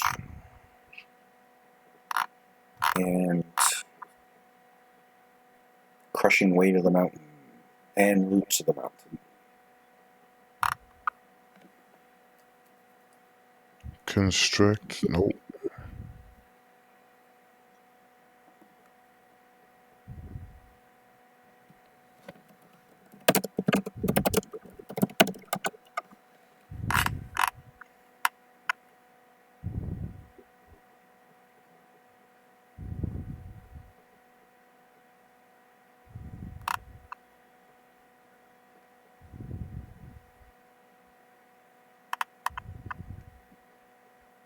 Roots of the Mountain is +10 against Bull rush checks, overrun. Nope. triple. Yeah, Bull Rush, Overrun, Trip, Grapple, Tumble. But if you move more than 5 feet, it stops.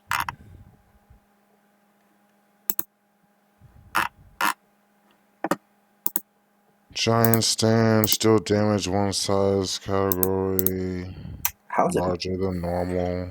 How's it midnight already? To maximum of large benefits and improves your weapon and strike damage. All right. Well, he's figuring it out. What is Claudius? What was Claudius's ready action? Okay. Who's going? Well, Mine? Benefits of all actions. Claudius already. Well, there was the freezing glance, which is just free action. Which That's a free action, right? yeah, One she and then I rolled a will save for that. She passed. So Mhm. yeah, what's his action? It's his standard. Yeah. If I wanted to talk, is that considered a standard action? You could say a few things. It's gotta All be right. quick. No, it's fine. I'm gonna say a few things.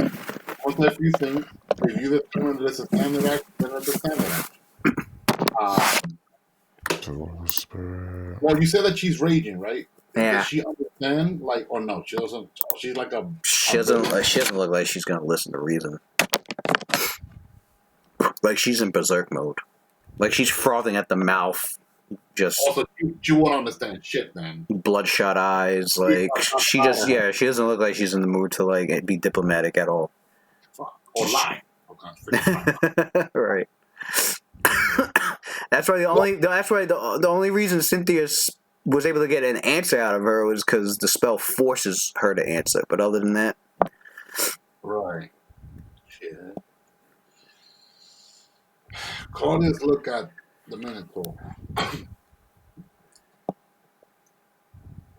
You fool.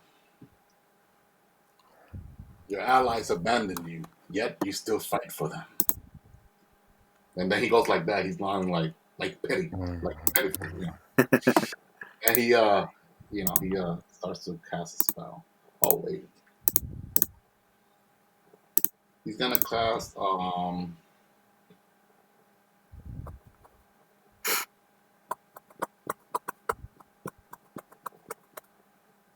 not a swift. I'll take Aura of Triumph, Louis, as it stands.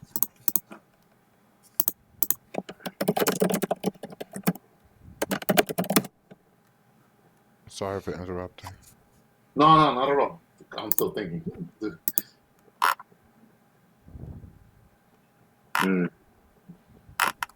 or trying. This shit might not work, but I'm gonna cast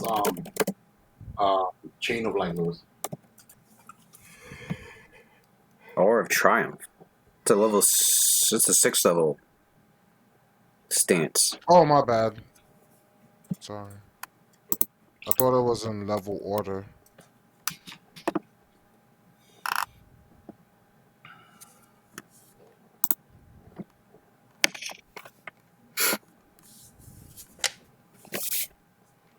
Okay.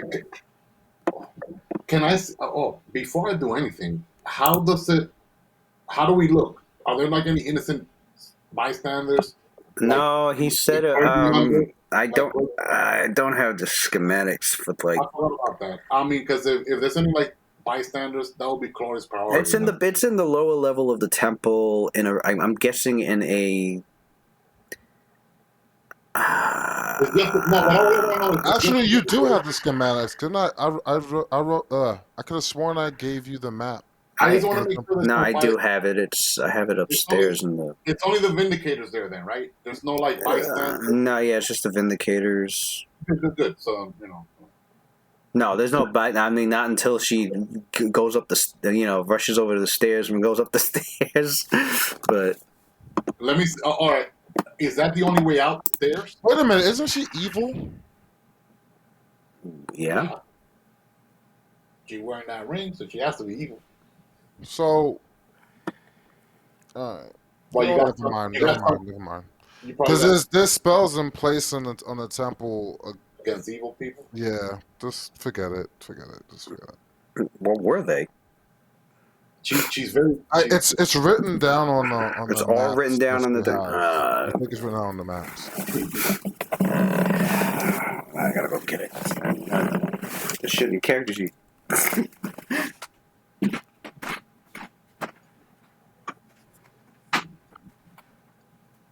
I don't even really.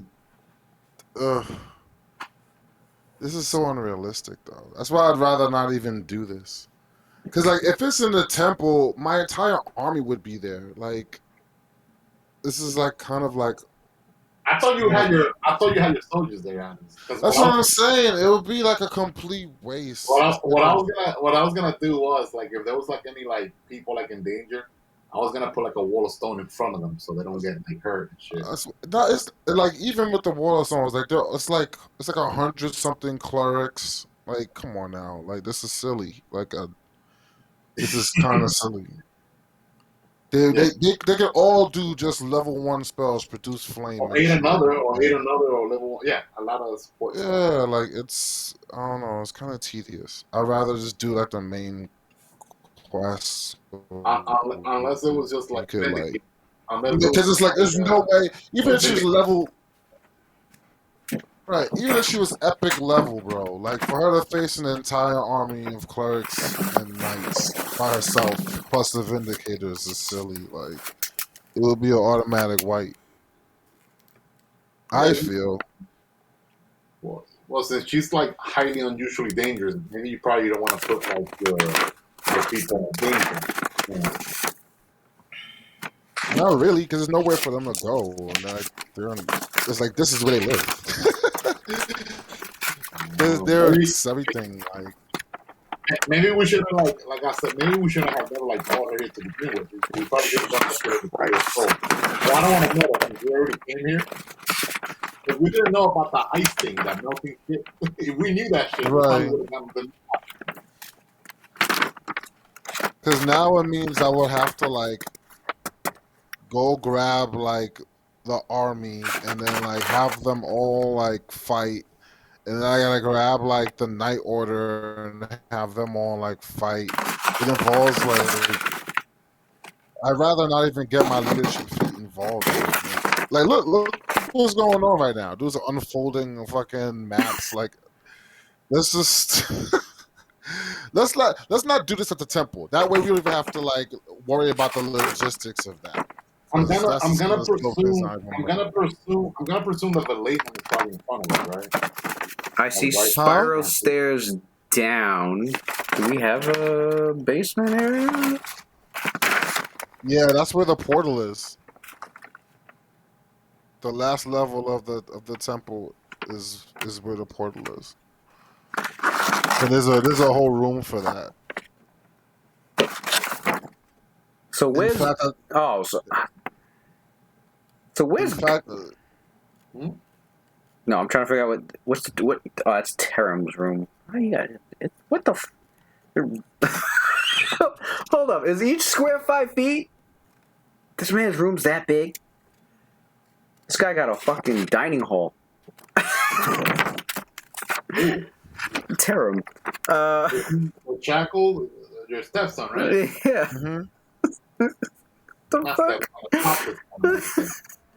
This guy got a room bigger than like he's got enough room for like 3 hovels down by the fucking slums. Alright, anyway, it has to be a temple big enough to house hundreds of people, bro. Like hundreds of people. Oh, so you made this like a barracks. Yeah. Do you I see the bunk beds like, and dresses. Yeah, I see what's on the screen? All beds. This guy got This is where he's got a fest hall. Okay, so man, that's why I was like, if we do this here, that involves my entire army. Like, they're gonna get involved. This is their home. Like, they're not gonna be like, oh, I'm not gonna fight. I'll just let you destroy everything. No, they're gonna be like, you're not destroying my home. Like, we're gonna fight. Okay, so like, I don't even see any place in the temple that you would free her. So it would have to have been like on if you go to where the main church is, and then you follow the staircase down from the main church. There's a staircase to the left of like the main altar in the chapel. That leads all the way down to like the last level of the temple, and on that last level is where the portal room is. So we're basically underneath the church. So not only would she have to beat us down in the lower level, She had to fight her way up all the way throughout just to get out. She had to fight her way up to the top level of the temple. I mean, to the floor level of the temple, and then go out the front. And that's not even counting like the wards that's up, like forbiddens. So it's like, I don't know. If she was in the temple, bro, let's do the fight or whatever. But I don't see how she's gonna get out of this. Like, Okay, I'm looking over towards the temple. 100 clerics. You think she could beat 100 clerics by herself? I see the. All right, so I see the temple wing. I see the spiral staircase that goes down. They go down into. I see a bat. This is like where the bunk beds and dressers and dining tables are. If I remember correctly, It wouldn't be below the temple. You talking about over here below the advocator's side? Below that, I can actually see like a battle stage and an armor station, and targets. Looks like a training room. How tall is the ceiling? Like where That we're looks at? like a spot to let her free, I guess. How tall is the ceiling? I know there's one room with just where it's actually labeled on the map where that's where the portal is, and I know it's the last level of the temple. So maybe if you go all the way to like the last page that flips out. Oh, there it is. On the top of it. Thank you, because I'm not crazy. There was one page I couldn't flip over. Let me see. I ain't see it. No, I'm looking. Okay, so that's down below. Valenum's room is on a lower level, Okay. and Cynthia's room and Terran's room. So they okay. We should have probably. This guy Valenum's room is next to the fucking portal. He's like, he's the guard, yo. Oh, okay. I see it now. He's the first person to face it. Okay. I took my time. Look at that lot in that shit, son. What's this guy got? What's this fucking stasis cabinet? Yeah, that's where his body is gonna be when he goes into stasis. Better secret. That's just all planned out. Okay, so I see where the portal's at. I'm trying to figure out what these are next to the portal. What is that? Is that tables? Is that carpet? What is that? Those look like. Are those racks? I can't even tell. Oh, those are tables. Because I see one with 4 chairs, one with 1 chair. Okay, so I mean that looks like a room that you guys would do that in. You get to use your map, man. Look at that, man. It wasn't even planned. You get to use your map. Put those tokens. Get some real tokens in there, Lou. Put some real tokens. Get some real tokens. Well, she would have to. I mean, she would. How about order me a freaking. She would have to go down that hall and go up the stairs, but not like she knows her way around anyway. But right, she gotta fight her way out throughout the whole. If she goes south, she's just gonna be she goes south. She's just gonna be in the library. That's what it looks like. Yeah. Trash man books and everything, trying to get the fuck out of there, but. Is it like a big cathedral? But she ain't really trying to run. She ain't really trying to run. She's trying to kill somebody, kill something. She's out. You got a whole big ass curtain of light that's outside that only. That pent up anger, man. Getting yoked. All this like. She out for blood. She's been getting yoked for like chapters on chapters. Let me copy down this goddamn stance, man. What stance did you take? This is crazy. Fucking martial spirit. Oh, that's a good stance. Martial spirit. Yeah. That's what Nijama is. And that makes sense then, because she's the one that taught the dude.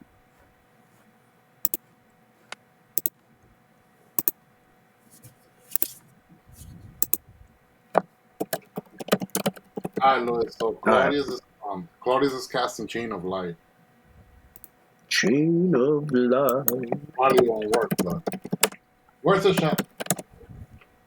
And Cynthia got it memorized too, so if it looked like it was gonna succeed, but for some reason doesn't, Oh, she'll try. Get that ultra fortune right. Get some 1d20 plus. I actually got a very high DC because it's a conjuration spell, so I get to have my spell focus, and I'm also gonna use my Illumian power sigil on that shit. Oh shit! What is it called? Illumian Showing- word.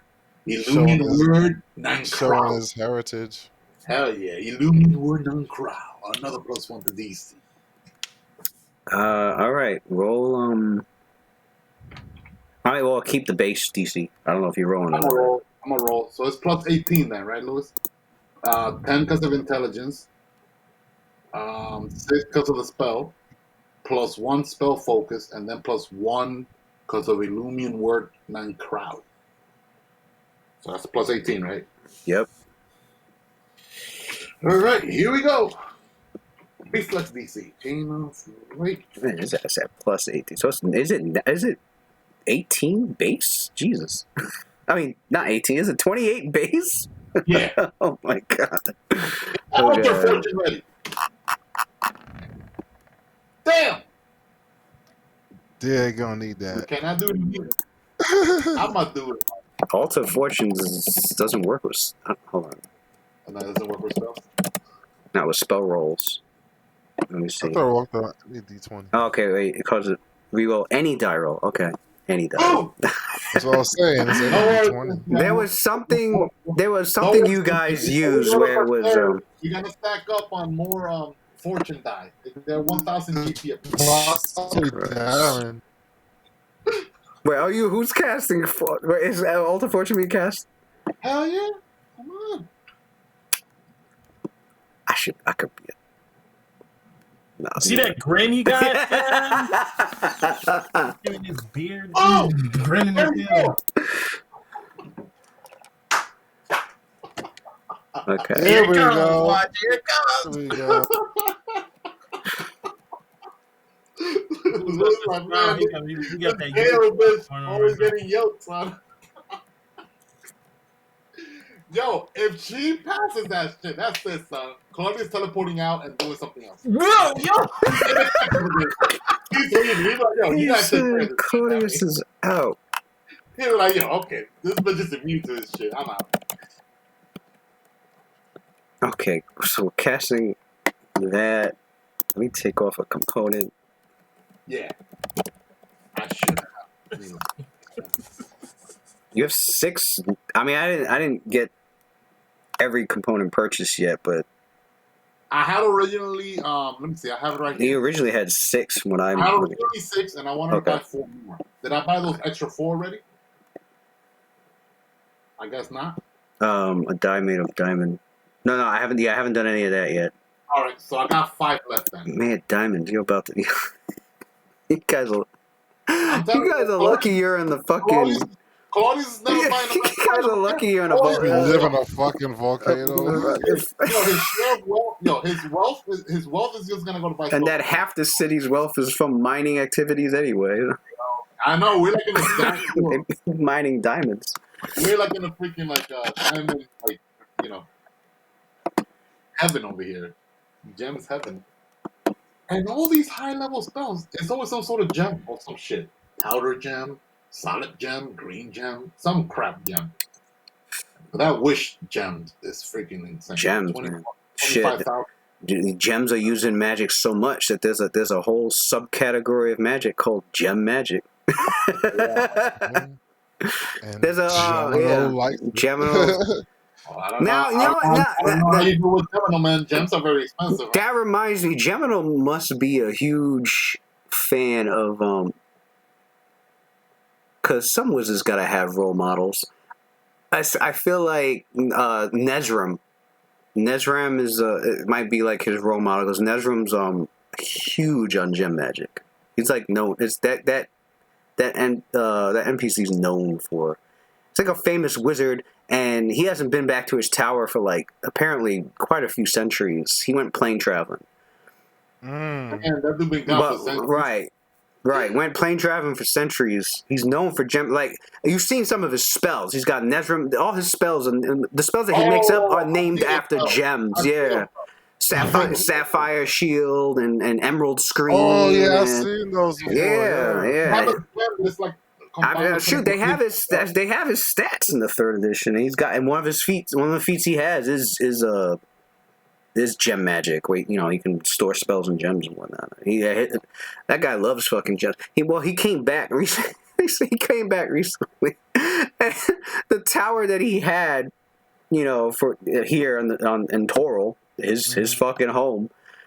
This shit's been raided, robbed, and it got ransacked, and a fucking dragon moved in that shit. He came back, killed the fucking dragon, looked over his place like, all right, who the fuck? His spellbook got taken. He had a spare spellbook there, and he was like, wow, somebody took my fucking magic book. So that's hilarious. Whoever sold it died like 500 years. This is why it pays to get a house sitter. Like in real life, I would never just leave my house unattended. Like even right now, right? Mike right now lives. At least he's there, right? He's there at the house at Marlton. But I would never be on the road this long and just leave the house unattended. Like, yeah. How you just gonna go on the planes and then leave your shit there? That's what I'm saying. I'm surprised he had no sort of alarm or whatever or something. I mean, I know he's plane traveling, so maybe he didn't have a spell to alert him across the fucking multiverse. But damn, at least have. I mean, from the way it sounded. It's crazy. From the way it sounded was just people were resourceful and powerful enough to break through his shit and take what was there. And then a dragon moved in on top of that. Like, look at this. Old Wizard Tower. I think it was a tower too. Old Wizard Tower. Ain't nobody here. It's mine now. Fuck it. A fine piece of real estate, man. But yeah, his name is Nezrim, and I was reading. There's a second edition book called Pages from the Mages, and it's just a book full of fucking spell books from all these famous fucking wizards. And I was looking through his shit, and it was just talking about like all the gem magic spells and shit that he has. But yeah. Chains of Light, reflexes 34. Alright. No spell resistance. Creature targeted. Right. Glowing golden chains of pure light are released. And time to roll the saving throw. Where's her shit? Alright. He's freaking claws. Trying to see Claws this bitch, man. You got tough. Anybody got a calm emotion spell? You're gonna need that stuff. Actually, technically, I kind of have something that works like that. Oh, good, because I was just gonna summon a bar. The Dice Caress. Oh, good. Roll a 1, Louis. You always roll a 1 on these critical moments. Oh, another 5. There you go. Yeah, I forgot. You do have that one fox creature. That's that creature again, Pichardo? Yeah, he's like the bar. Yeah. I told like twice already, and it's always for that, for calm emotions. People always getting like shit. That's hilarious.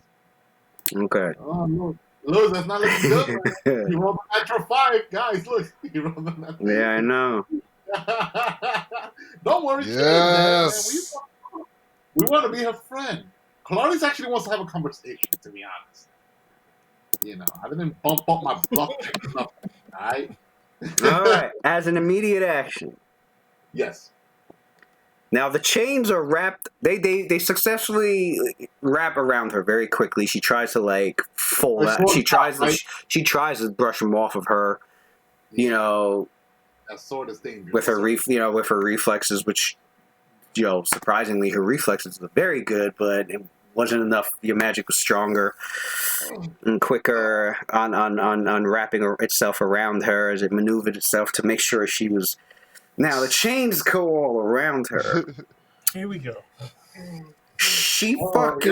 she roars so loud you guys could feel the goosebumps got on that your whole the goosebumps on your fucking skin, and just minotaur slobber all over the fucking place, and she's still Gotta go bar me. the spell's effective, but at the moment she's not being held by them.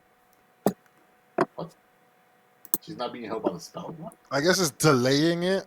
It looks Delayed. it looks Yeah. like it's Didn't like she use that the first time we?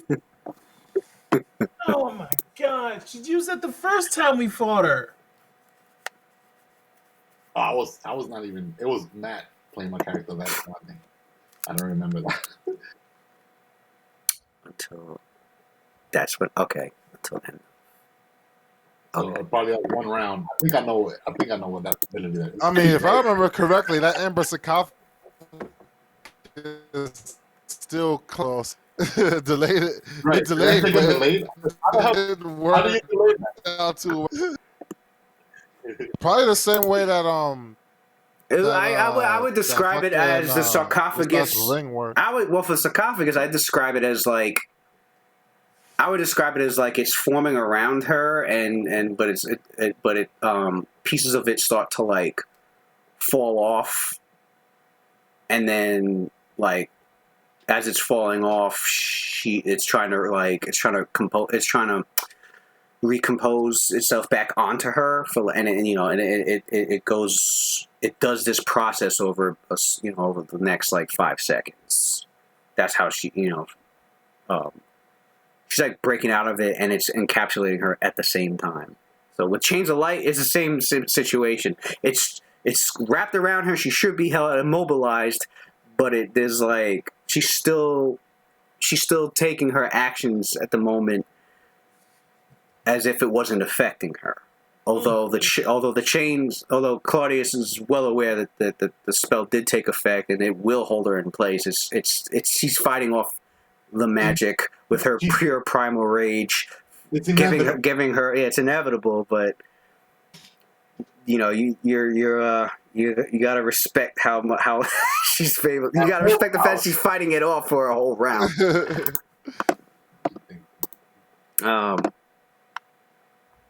Gotta commend her though. She has for a warrior. She has some high ass willpower. What was that will save plus 20? I basically built her to be like the equivalent of the Hulk. So like, man, no match for Dr. Strange. Right. Like Doctor Strange will cast a spell and it'll hold Hulk for a little bit. Hulk is...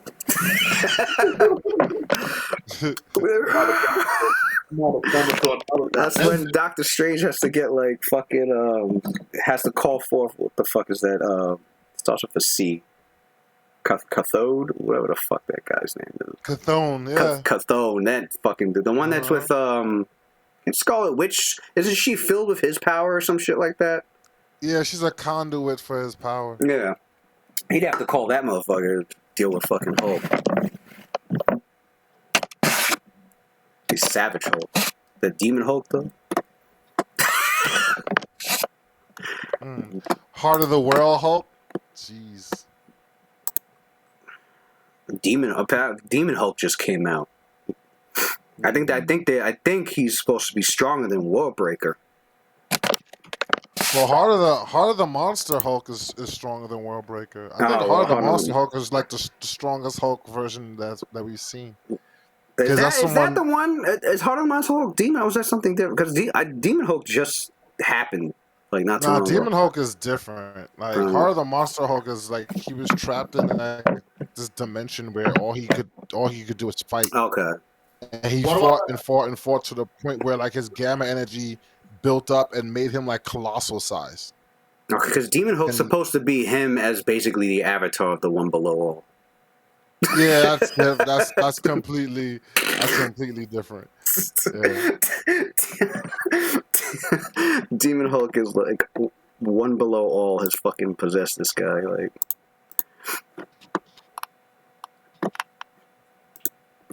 Heart of the Monster Hulk was so strong, like he could get dimensional barriers and shit. It's nuts. Claudius casted Chains of Light, and so we go to the lady. All right, so Valerium as a swift action. Hold on, let's change it. Mhm. Oh, there it is. Okay. All right, go ahead.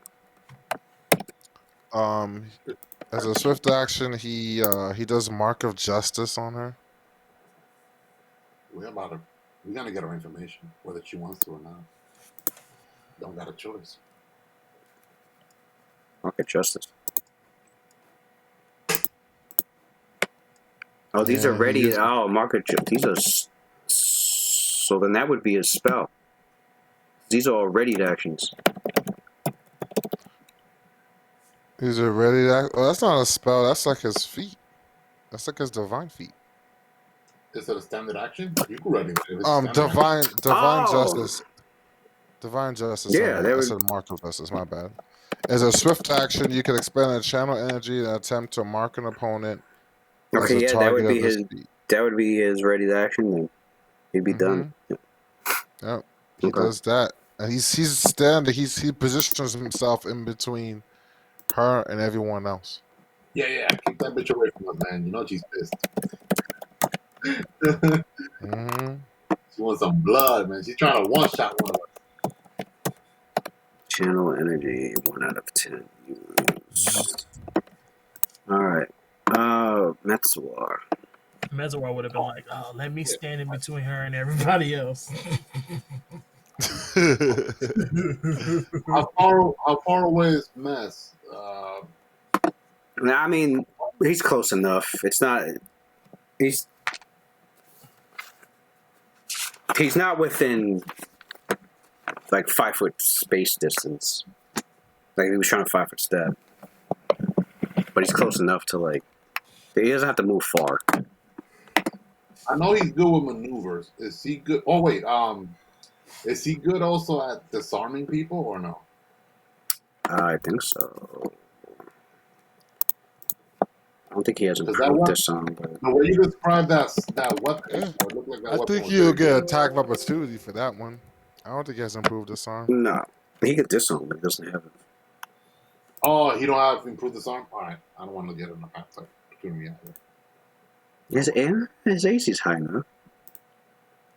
Why are you smirking? I thought you smart. Did you see that, bro? You You know what? you not What? I fucking wasn't looking at swag. I wasn't looking at the screen. I felt the smirk and I looked up at the screen and I saw it there. I felt it in my spirit. No, seriously though, his AC's dumb high. It's like, all right, it's 57, and he's in his. Is he in his home region? 58. A warrior with a will for 28. I ain't taking no It's chance. 58, and then he what? Natural armor makes it another This bitch, 63. 63 AC. Cut this that. bitch just held off a high magical spell with acoustics. What Valenum do? Divine Justice. What that do? What Valenum do? What that do? Oh, basically, if she hits him, he can choose to do either his damage to her or her damage back to her. So he's bad since she's like so much physically stronger than him that she hits a lot harder than he does. So whatever damage she hits him with, she's gonna take right back. When after she swings at him, he's gonna touch her and basically be like, "Oh, here, take that back." All right. So I take it that Valenum is more to the front than anyone else, right? Yeah. Including Yeah. He's like the closest. He's the closest one to her.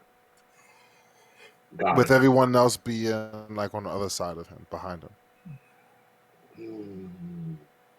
If I were to do a flying as a standard action, you could do like a flying kick and flurry or no?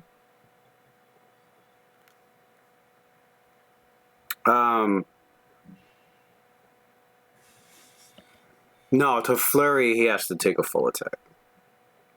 All right, he's gonna. Is he like close to Valenum or no? Yeah. I mean, I would say everybody was near each other, grouped up. All right, so Hopefully he's behind Velatinum. For now, I'm just gonna have him uh uh aid another on Velatinum to increase his AC. Because he don't have all his full movement. I don't want to get up front and he get his ass killed and shit. Okay. I ain't never seen Beswar use Aid Another a day in my life. Well, if you're standing next to Valatum, you get your AC boosted by him, and he could do shield other and take half your damage automatically. So Oh, really? yeah, Oh, so then he could attack then. He gets that shield other automatically, you saying? yeah. I do But shield other automatically to people who are next to me.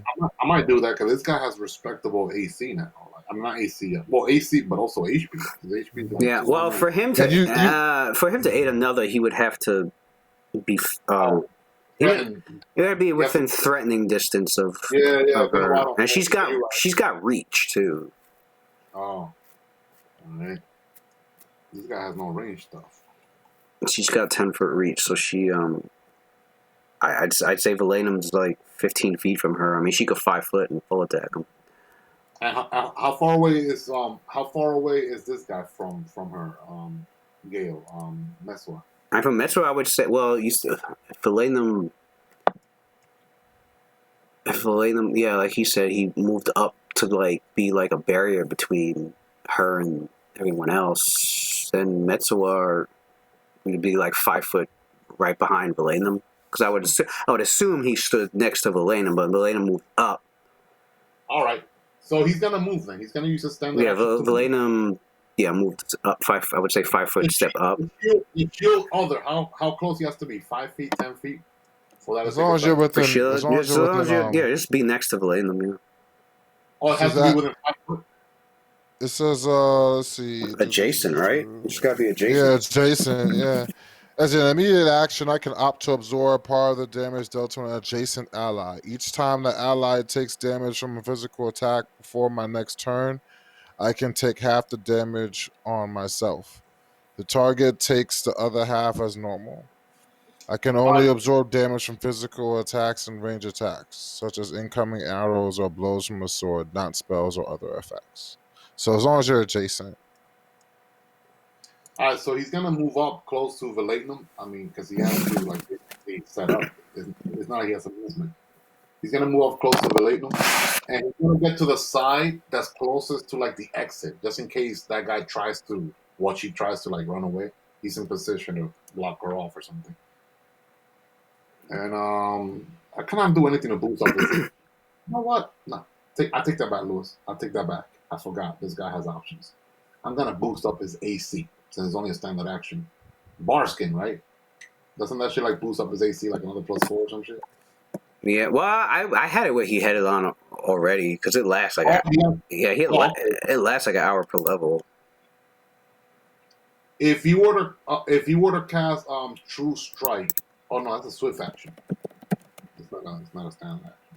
Nah, he's gonna move up next to Well, don't forget these are ready actions. So like whatever the trigger is, if the trigger is if Gao breaks through, which he did. Yeah, What?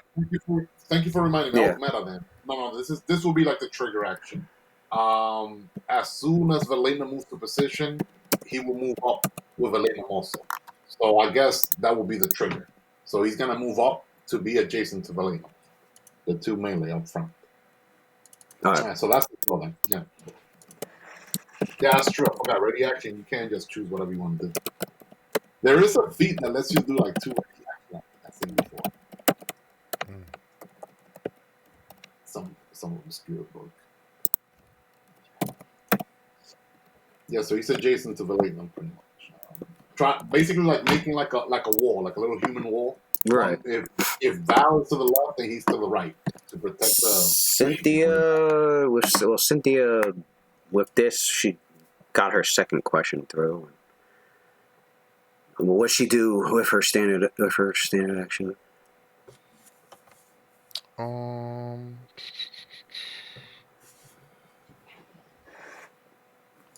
I guess with her standard action,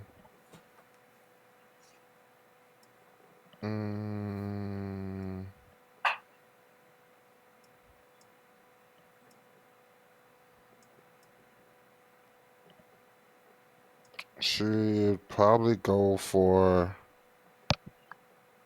a a use of her wand and try and do glitter dust on not her wand, Grand Lumen. Try to do glitter dust and blind Gao. Glitter dust. Alright. Use up a charge. Are you rolling the save or no?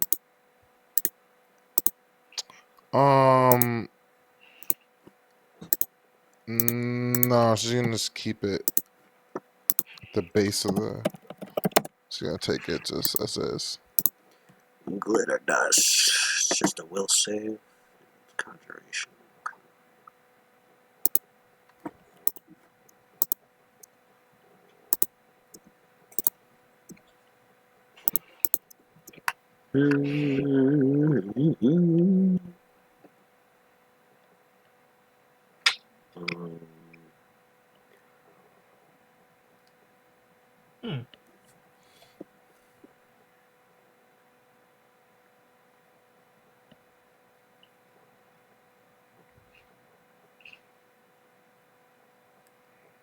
Okay.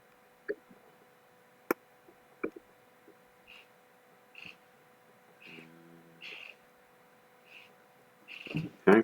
Alright. I'm gonna roll this save. Plus one extra. Okay.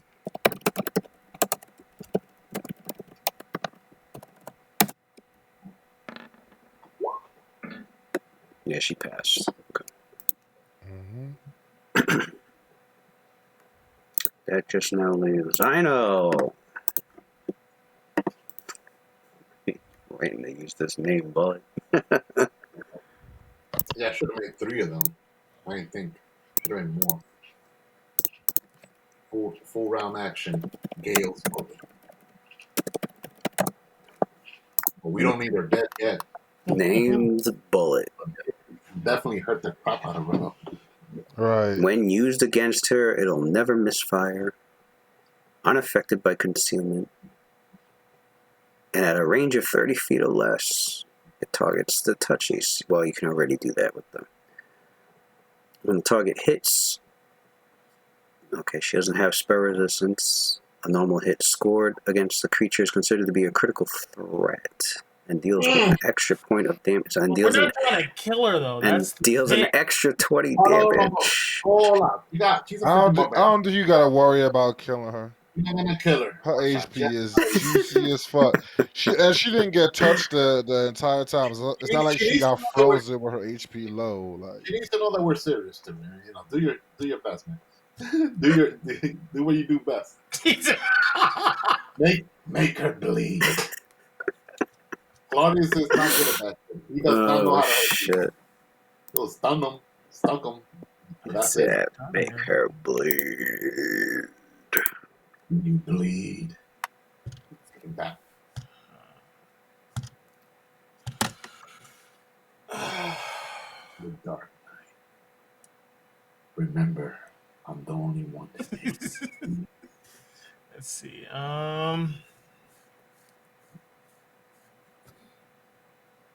Guaranteed, she has like 500 HP. I know it. That was for real, she's pretty sure she ain't gonna go down from one shot. Yeah, exactly. You already said, yo, she's like the Hulk. I'm like, man, probably has like 500. So, and she's raging right now too. For real, yeah, she raging. You know, she got that constitution. She'll be alright. I could. She's at full HP too. She hasn't been I hurt. used one of the bullets, but I also used it to knock her prone. That would ruin her action. Plus, get that off, which would, if I did that with that, oh.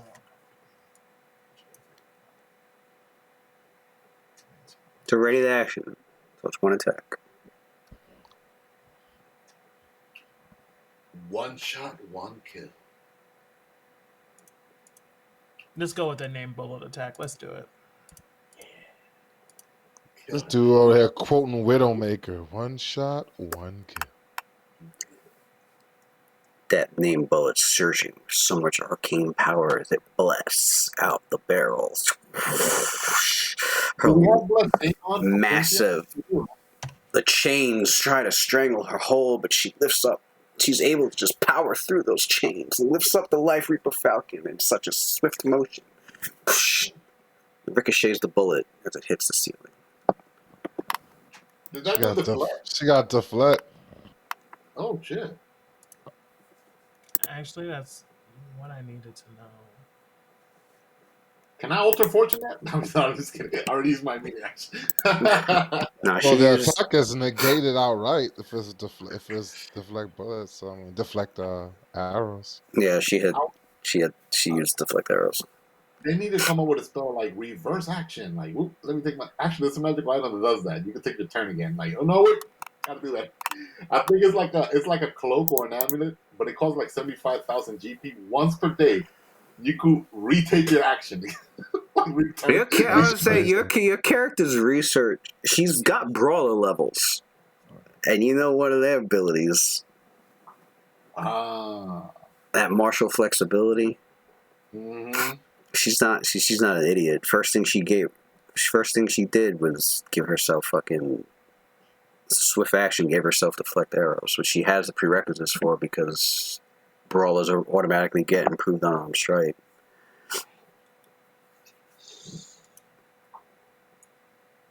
That martial flexibility is cheap. I had to write down a list of like various feats she would give herself in certain situations. Man, you stole that from the freaking what was the name of that theme group we're gonna make, Watson? The Warriors. The Warborn. Warborn. That's the Warborn. Nah, when I saw when the minute I gave her brawler levels, my first thing was that fucking martial flexibility. I was like, martial flexibility. I was like, oh shit. I was like, I need to write a list of like things she would give herself, and like one of the top things was deflect arrows. I was like, she needs something against ranged attacks. That's the whole premise behind the Warborn. Yeah, that's like the best brawler ability. I mean, our fighter basically, we're gonna give up certain fighter features just to be able to get that thing. That's a fighter because that's so flexible. Like you can basically choose. Like, you know what, Watson, we're gonna be like, you know what? Let's be gunslingers one day. Let's just get all the freaking related feats. The next day we could be, I don't know, freaking swordsman. The next day we're axemen. It was gonna be dope. I've got siege engine feats. Like, who the hell chooses siege engine specialization? Nobody does. What? Right. Warborn, dude. Freaking it was gonna be crazy if we had prep time. Like if we knew what we're gonna be taking. Imagine we get a ship, bro. We put cannons in there, ballista, siege engine, anything. Any type of job, we have it in our ship, man. Let's go get it. Yeah. Give us a couple of minutes. Let's We're in a castle just because we can. Oh, okay, that works out. It was gonna be nuts. Like if we knew we were gonna be facing like a dragon or something the next day, we could just get all the feats necessary to fight a dragon. I know. They even have feats that gives you like fire resistance too. Like, oh, yeah. If we knew we were taking out mages, we would get all the mage killer type feats. They got like this feat for shields. I think it's like shield evasion, but only for like dragon breath and shit. So it's like, yeah. So it's like, okay, shield evasion, but only works on dragon breath. So you're right. Like as long as they know, like martial. Yep. Yeah. All right. So what Marathon does. We need a bag of holding too for the arrows, bows, axes, pole arms, anything you can think of. Either that or we need an arms dealer. Either that or we need a good arms dealer so we can just trade in the weapons that we already have on us for half price. Yeah, and anywhere we go, if we're on land, let's say if we're in the sea, you know, the ship. If we're on land, big ass wagon, you know, have a retainer there to hold that wagon for us. Like our butler, like Alfred. It'll Get it, cost us Batman. You're nothing to Alfred. buy a fucking. We could hire a fucking helper. A hireling costs Yep. like nothing.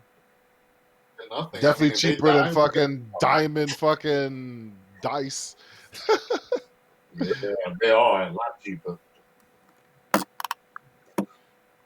That's All an right. unlimited. So what he does is he does the spell magic on her cloak. Who, Marathon? Yeah, dispels her cloak. You must know what that cloak does. You could tell it telepathically. Well, yeah. Well, you can see there's an abjuration. Well, you can see there's an abjuration aura. So he's pretty much any abjuration auras he's seeing, he's just dispelling it. Try and make it easier for her to take her out. So he's assuming the cloak is like most cloaks, and is giving her like a save and throw bonus. For 5 resistance to all saves. Right. At a minimum. You know, like whatever save and throw bonus is giving her, he's hoping it knocks her out. So that's actually pretty smart. Plus 5 is a big boost to save, man. Somehow. All right, so he dispels a cloak and moves further back because more distance between her and him, and keep Valatham and Metso up front. Man. So, all right, Marathon's done, which goes down to who. She used her turn. It's her turn right now. And she's out of reach. Oh, she just needs to 5 foot. It's a matter of what I want her to do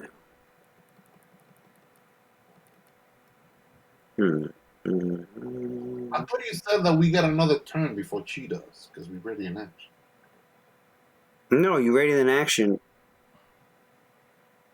All right, you let her go. She went, but like, you let her go, and her, I guess, combat didn't really, I don't know, it's hard to describe this. That's all right. Don't worry. Don't explain to us. We good. Let's continue. You let her go, and I had everyone, roll initiative. And because I assume I had it where like they were expecting combat, so I had everyone roll initiative. Everyone went before her. She had the lowest initiative, so I had it where everyone just rated in action because she was inside the force cage. She got let free, so everybody was just ready in action. And the trigger was if she somehow broke through the force cage, we're gonna do this. Got it. Her turn came up. This is round 1, by the way. Her turn. So she only was on standard action then, right? Her turn came up. Does she get the full round action? That's right. Her turn. Hold on. Her turn came up.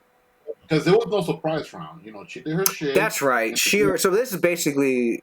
She had just finished breaking through the force cage. Okay, so okay, so that was her turn. Okay, so now we're round 2. Okay, good. Okay, yeah.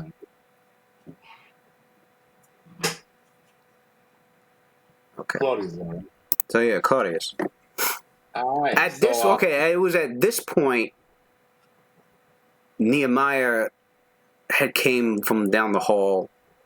Had just finished from coming down the hall into this room. And is obviously startled by there being a fight breaking out here, but he he's still there to make he's still mainly there to like give this report that he just received, and that's the report that he tells that I mentioned last time that he tells everyone. He's like. You won't believe this, but it's Orbis. He's back. He's bigger. He's badder. I mean, he didn't say it like that, but he's bigger. He's badder. Too much, Mr. Incredible. But no, he tells them that Orbis is out on the loose. I believe it's Orbis.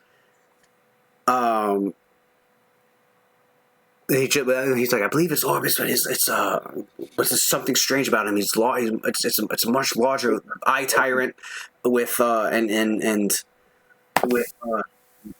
a much larger eye tyrant. He's he's out there running amok in the city and shooting eye rays all over the place. Damn, son. Attacking the civilians right now.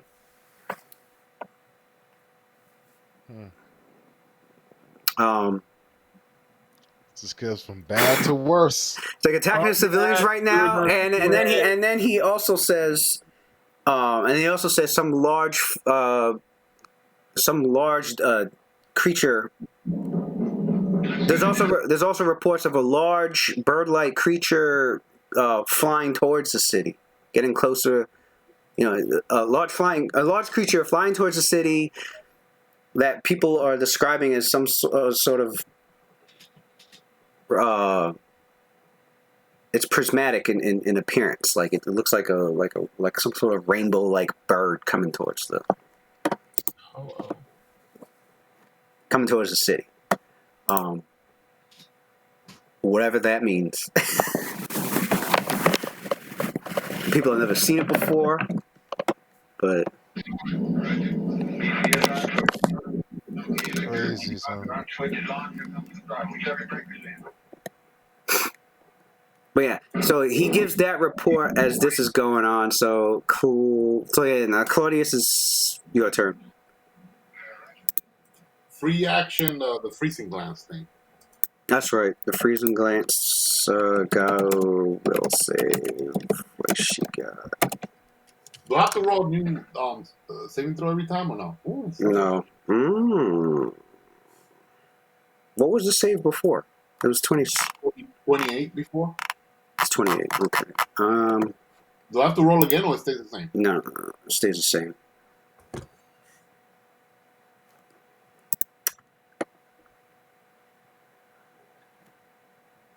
She's being Okay, assaulted. yeah. Okay, she passed. But she's being assaulted mentally. All right, so she passed the saving throw on that. No, wait a second.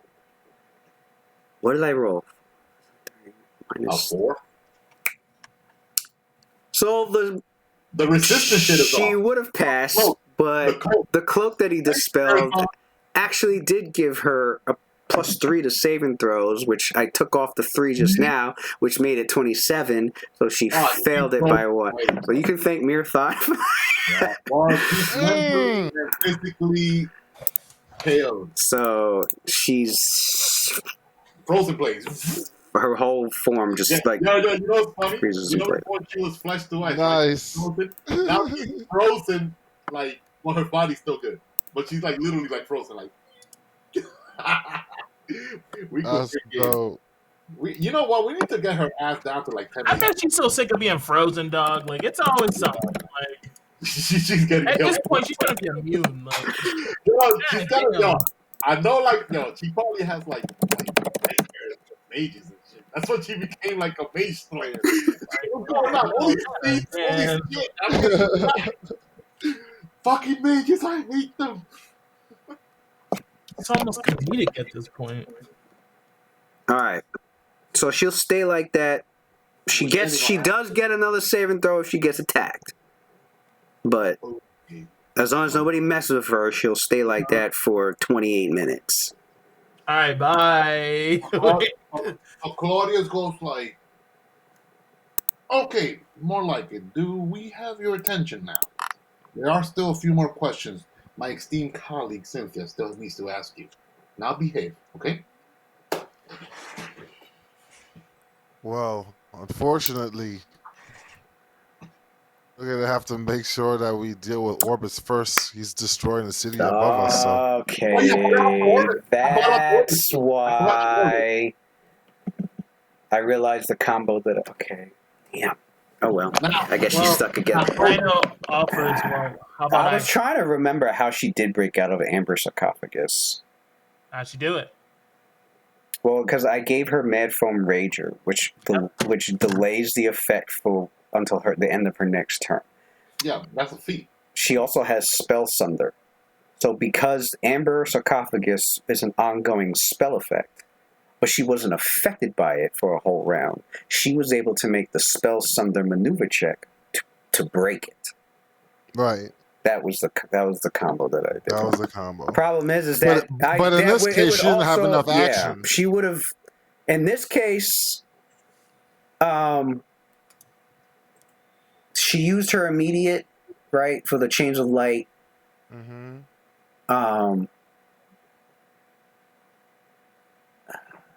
The swift for the bullet. She used her original standard to break the force cage. She broke the force cage already. She broke the force cage and used her immediate. She used immediate to stave off the effects of the chain of light, and then because that was the triggered action, and then we got a whole. She finished her turn. Got a new round where Claudius takes Claudius' first in that new round, so he takes his normal turn after the readied action, and then he did the freezing glance. She can't delay that one because she already used an immediate action. But it says also for that feat that you can only use magic. So she can't break. She can't break the freezing glance if she wanted. It says for Math Form Rager that you can only use it once when you start raging. It's once per rage, but she can end. She's high enough level barbarian to end her rage as a free action and to put it back on as a free action. Oh, that's OP. She's rage cycling. Got it. Which I don't have a problem with it. I think it's perfectly fine. You're a high level barbarian. That's all you can do.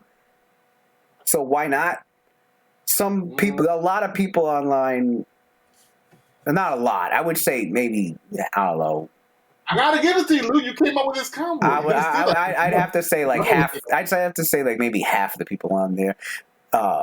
They talk about it. They're like, "Oh, rage cycling." No, but some of them may have a problem with it. Apparently, it was enough for Pathfinder to come. That's why if you look at the Unchained Barbarian, you can't rage cycle. You can't rage cycle with that. Look at this shit. If you look at the Unchained Barbarian, you can't rage cycle with that one. They rewrote the Barbarian in a way so that you can't rage cycle with it. And I was like. They're not really unchained then. Because I didn't even know what rage cycle. This is a. It's the same thing with the rogue. The unchained version of the rogue is actually weaker than the regular rogue. No. No. The unchained rogue is fucking insane. Don't forget about the debuffs, man. And then the skills is like unchained now. Oh, unchained skills. Never mind. They get every 5 levels. They get skill unlock. Yeah, they get for free. They get skill unlock, and also they could debuff. Which means, the skill unlock basically is you pick a skill, and whatever ranks you have in that skill. If you have 5 ranks, it does this. If you have 10 ranks, it also does this. If you have 15 all the way up to 20 ranks, you basically get all these extra benefits for that skill, and they can unlock 5. Let's say use magic device, right? It'll probably let you if you I'm just making this shit up. I guess to give you an example. Unlock that skill, it'll probably let you use magic device twice to activate it twice in the same. So no, hold on. This called they get debilitating injury, which is when they sneak attack. I use that. Yeah, I use that all the time. Debilitating injury. You sneak attack, and you get to choose either to lower the enemy's AC for a whole round, or you get to lower their speed for a whole round, or you get to there was something else you choose which one. And the higher level you are, the bigger the penalty. And then they gave them what's the other one? The weapon finesse one, where they can choose a weapon with weapon finesse. Oh yeah. And they can add their dexterity to damage. Yeah, that's crazy. For free, bro. I think it's up to it's with like. I I heard that Summoner on Leech is actually like weaker. Yeah. It's actually The Barbarian and the Summoners were nerfed. The Rogues and the Monks were Barbarian is buffed. yeah. You're better off using the regular Summoner than the Unleashed Summoner. But what they did with the Unchained Summoner was they took away a lot of the. They took away the ability to do a lot of like combos with evolutions to make it like insanely powerful. They also. So they shouldn't use Unleashed. They also simplified. They simplified the Eidolons on top of that, so that it's like easier to run in combat or something like that. But because people were coming up with crazy combos with the Eidolons, and some GMs were banning the fucking Summoner class. And so then they were like, "Here, use this Eidolon." So like a lot of GMs used the nerf Summoner. Summoning. But yeah, what's that thing called? I made a Summoner, and he's not that broken at all. It's the higher level. When people complain about these things, it's the higher level end of these classes. Like the Barbarian Rage Cycle, it only happens at level 17.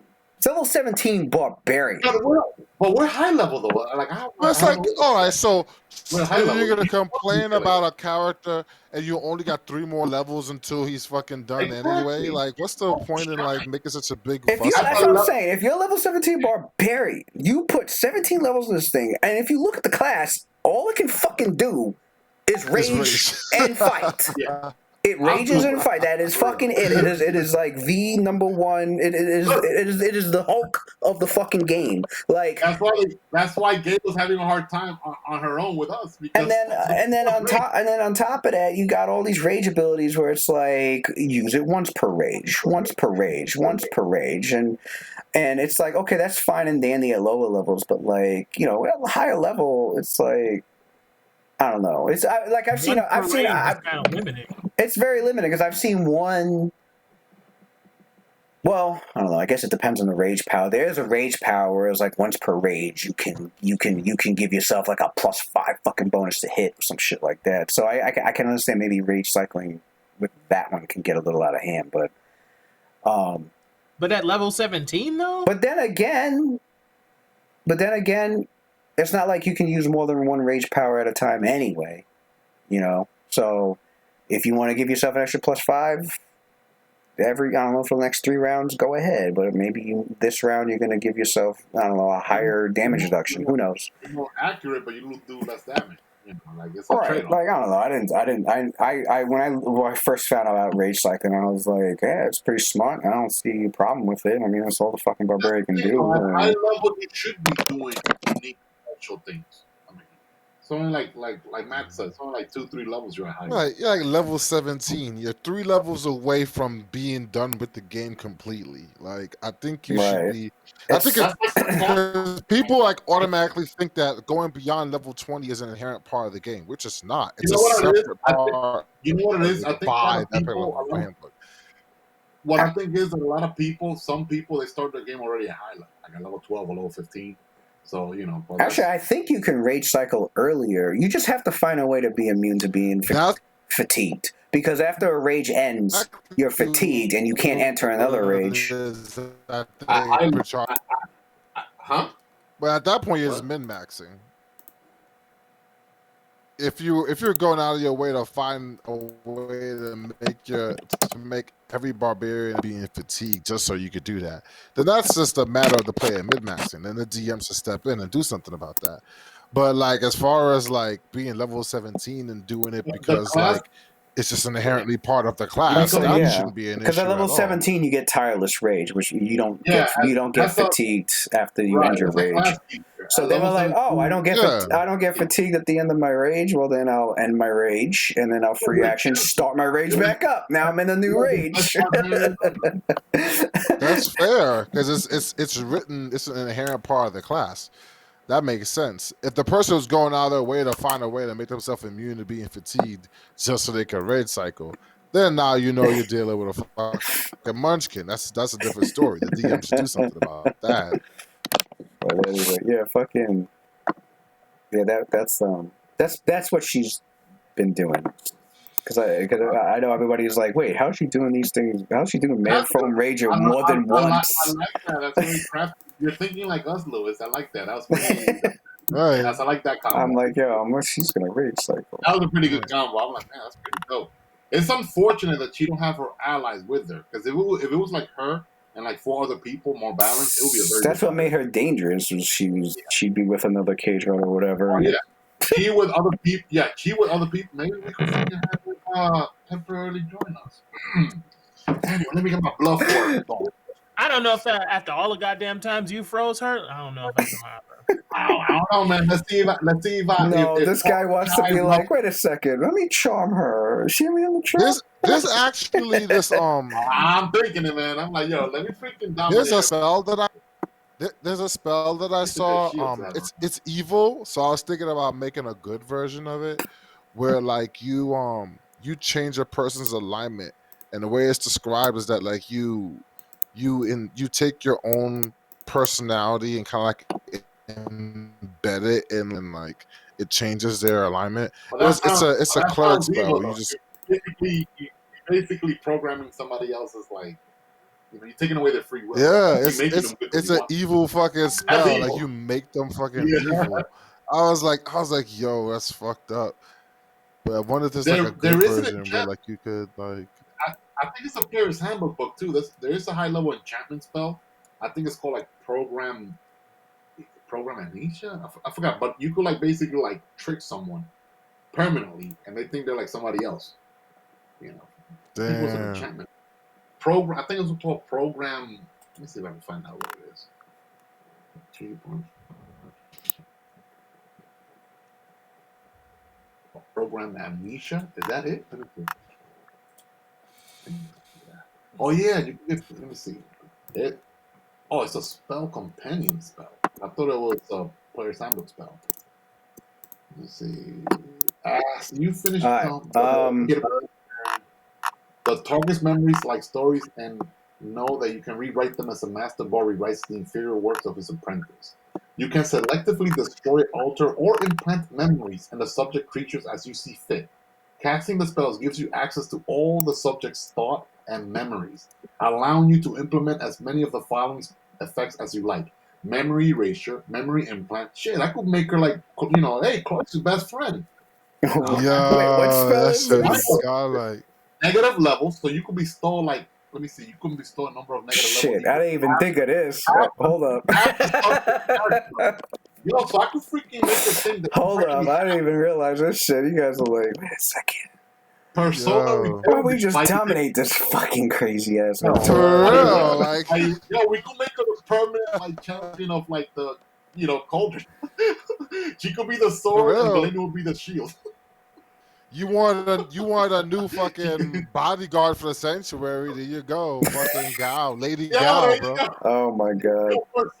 Persona rebuilding. What have I done? Anyway, Claudius, what are you doing? It's your turn, right? Like I'm not having fun anymore, guys. This isn't fun. Anyway, what's Claudius doing? What's his turn? Lewis, this shit is crazy. I worked hard on this barbarian. What spell is that? I don't even know what spell you're reading. What spell are you reading? I'm gonna send it to you right now. All right, so that's what you do. That's what you do, Pichardo. You refreeze her, right? Programmed amnesia. Oh my god. Yo, she's gonna do the Vindicator. Do as we turn. Yep. She's going in the Vindicator, son. So that's what you do, Pichardo. We refreeze her. Oh my god. So we can get enough time to research the spell. This is take her off wild. Yo, look. We could brainwash her so bad that she was adventuring with us when we were like level 1, level 2. You know, like those villains, and like the character wakes up and there's like a rickety light ahead of her. There's a doctor sitting on top, and you like she's gonna join the cruise right now. And Gal's like sitting on the table, looking around, trying to figure out what the fuck is going on. And Claudia's just standing over her, like, "You've been with us the whole time," like that. Louis, This is you keep her. crazy. Louis, at Where's least the Bro. morality at alive. this You have to keep her Yo, alive, this shit said you can build a new persona for the. Hell yeah. What the Hell Yo, that yeah, shit Louis. is I'm dope. sorry, man.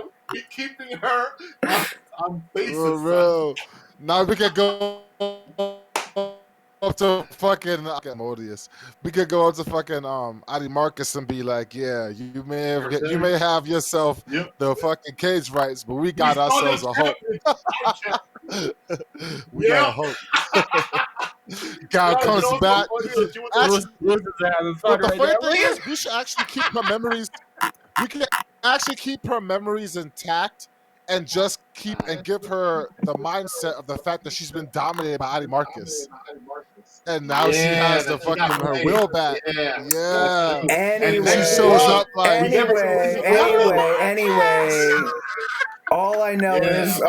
is programmed amnesia is just, it's got some ethical things for the group to consider. So Claudius is okay with it. Technically, Claudius we're is not okay with killing it. her. Claudius is We okay with are. it. yo, They not, but Claudius is okay with it. whatever. You don't know about the spell. It's a rare spell. I'm doing it right now. It's game. How can I Oh, control this man. boat? It's a rare ass spell. You can only find it in the bowels of Gratz's fucking domain. Nah, bro. We can't know things. It's not even my No, next that's bonus. cool. No, actually, no, that's okay. I don't know. Actually, it doesn't bother me because what the players have. Don't worry, Lou. We're gonna do that. Next thing you know, Zino's walking in like, "What's up, guys?" Look. Meanwhile, he's secretly Look. chaotic, No, evil, No. and he has memories of them being their most hated enemy. Yeah, fuck around. No, we could do this to Kai. Fuck around. Yo, we could do that to Kai. We could do We this could to get Kai man. back. Yeah, you can get Kai back. But since I'm the one casting the spell, I'm gonna make Kai think that Claudius is like his BFF forever, son. Always be lost. You know I'm gonna throw that twist in there, son. I can't be having Bro. Kai betray Claudius. I think that shit would be dope to walk into the fucking throne room of Adi Marcus. He's busy laughing, thinking it's funny, and fucking he sees Kai, and be like, "Oh, I see you talked your friend back into it," and then Gal fucking shows up, pissed off, like, "Oh, join the Louis. squad." Anyway, Yo, Louis, you know these kind of spells is what got those clerics where like Claudius is from, like in trouble. Those clerics that they used to like, you know. right. Oh, I just realized That's it. She's so frozen. She can't answer the rest of the questions. Oh, her That's- mental problem. When does the chain of Well, unless you guys could talk to her telepathically, but telepathically? Okay, I could cast Ryrie telepathic bond on her. She's so willing. She's willing because she's paralyzed. So, boom. So That's I'm casting. no, So she I'm can casting- she can still make her saving throws. No, she's freaking paralyzed, Louis. She can make a will save. You can make a will save while paralyzed. I thought you were. Your mental faculties are still there. It says she cannot move, attack, cast spells, or defend themselves. That's it. She's just immobilized. So if you try to, she's still conscious. Well, even an unconscious person can still make a will save. It's just I think it's the fortitude and reflex they can't really do much about. Oh. Well, no, they can do a fortitude. It's just a body thing. It's the reflex they can't do much about. So if you're paralyzed, you can still activate spells. I mean, that don't require you to, like, whole person paralyzes you, but you get a save and throw every round.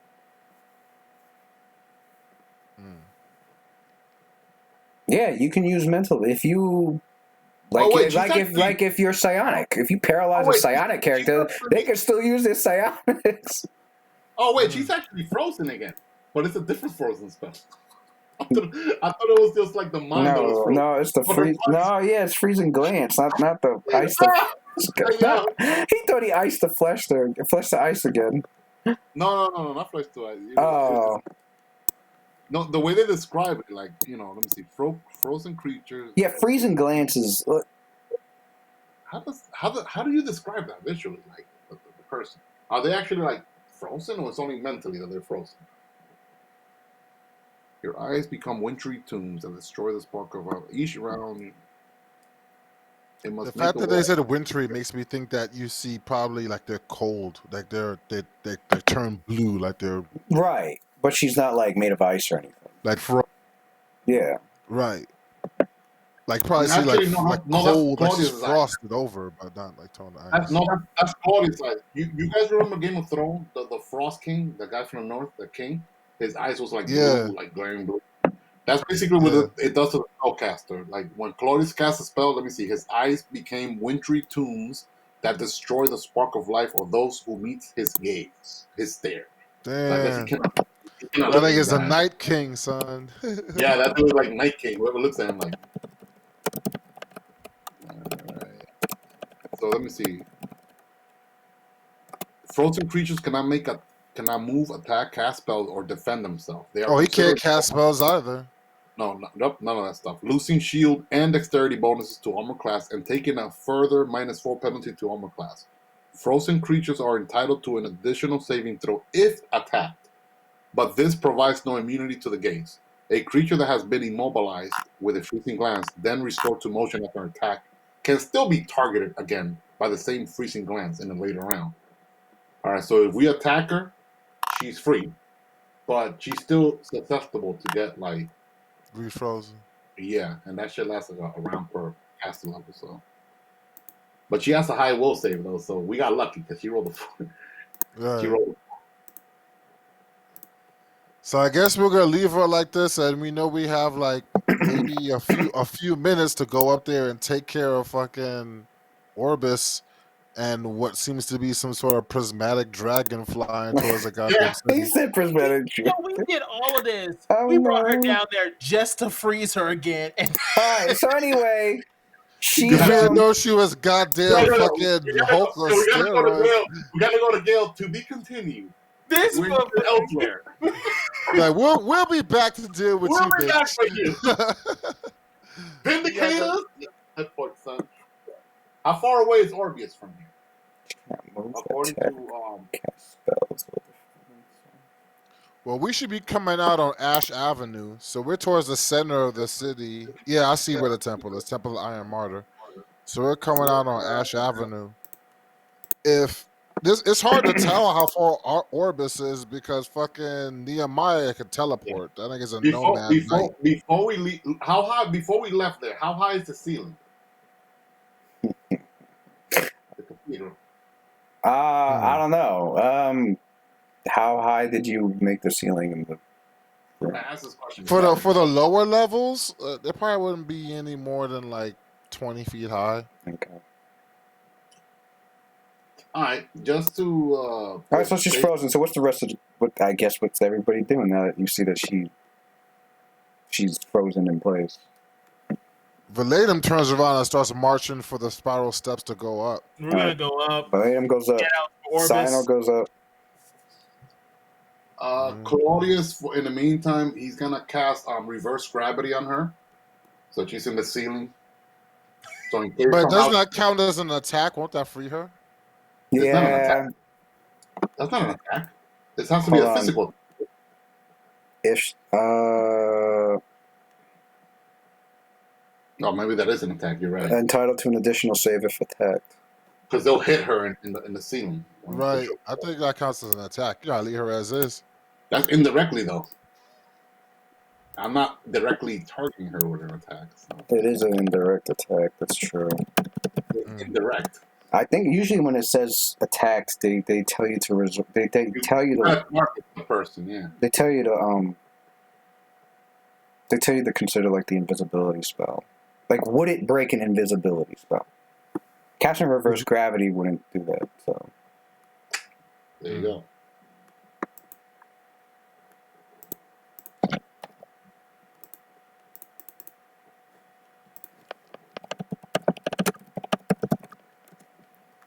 guys, reverse gravity. Causing all unattached adds up to 1 10-foot cube per 2 levels. Okay. So, like, I guess the part of the room... So you reverse gravity her in the part of the room where Well, actually, do you leave, turn around, and do reverse gravity on like the entire room? No, just where she at. Just where she's at. Okay. So then she'll fall up to the ceiling. Around, yeah. So she can't. I don't know if she could fly or not. If she could fly, obviously she could. You haven't seen her, yeah. But I don't know that. But if she cannot fly, that means she'll be stuck there in the ceiling. Correct? Or could she walk from the ceiling? How does that work? Well, she'll hit the Nah, ceiling, but then she would have to. If she walks out of the area of the reverse gravity, yeah, then, she can. If she'll hit the ceiling, but now she's got the ceiling as her new level up. She'll just walk out. Yeah. Nah, never mind. Forget that. It won't work. But if she can only walk out to the edge of where the spell is, and then she'll fall back down. Yeah, 20 feet ain't nothing. It's a waste of a spell. 20 feet really ain't that nothing. She'll eat that. Like, right. Yeah. That probably won't even break her damage reduction. No, I'm not gonna waste a freaking level 6 spell. She'll eat a fucking 200-foot drop. She'll land and be like, "Oh, damn, fucking hoofs." All right, let's go. Nah, it should be hurt pretty bad, but I mean, she got so much HP. All right, so I'm gonna summon monster while they're walking away. I'm gonna summon monster, a couple of creatures, intelligent creatures, in case that she escapes, so they could like warn me, so they could come. One of them could come running and warn me. Or would you summon? Would you cast? Let me see.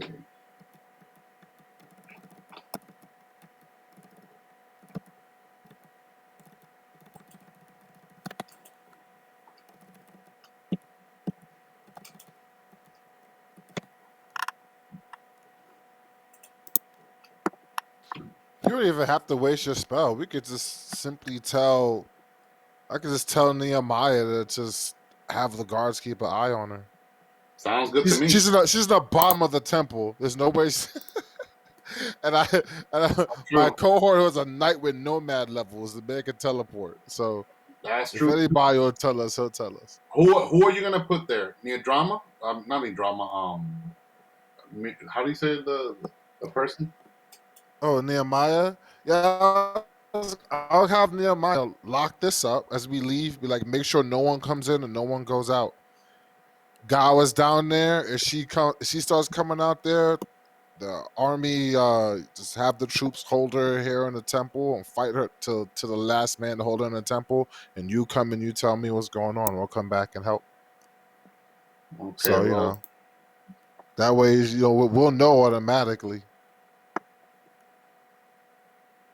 I could cast a chain of eyes on someone as well. Mm-hmm. Someone to stand guard, and I'll have a chain of eye on that person. So Claudius will always be constantly looking through the eye. Right. You could do that. You could do cast chain of eyes to Nehemiah. All right, sounds good. What level is that one? Is that 4? No, that's like chain of not chain of eyes. The other one, it's the level 2. The level 2 spell. I haven't cast it in a while, but I'm gonna have a level 2 spell that chain of eyes or something like that. Was it chain of no. Man, that spell that I used to use when it is chain of eyes. 2nd level? Yeah. Yeah, chain of eyes. You can use another creature's vision instead of your own. Right. While this spell gives you no control over the subject, each time it comes to the physical target, you can choose to transfer your senses. During your turn, you can use a free action to switch. I'll use it lasts an hour a level, and I have 2 scrolls, so I'll use a scroll, so I don't end up using my spell slots. I'll use a scroll. Scroll, okay.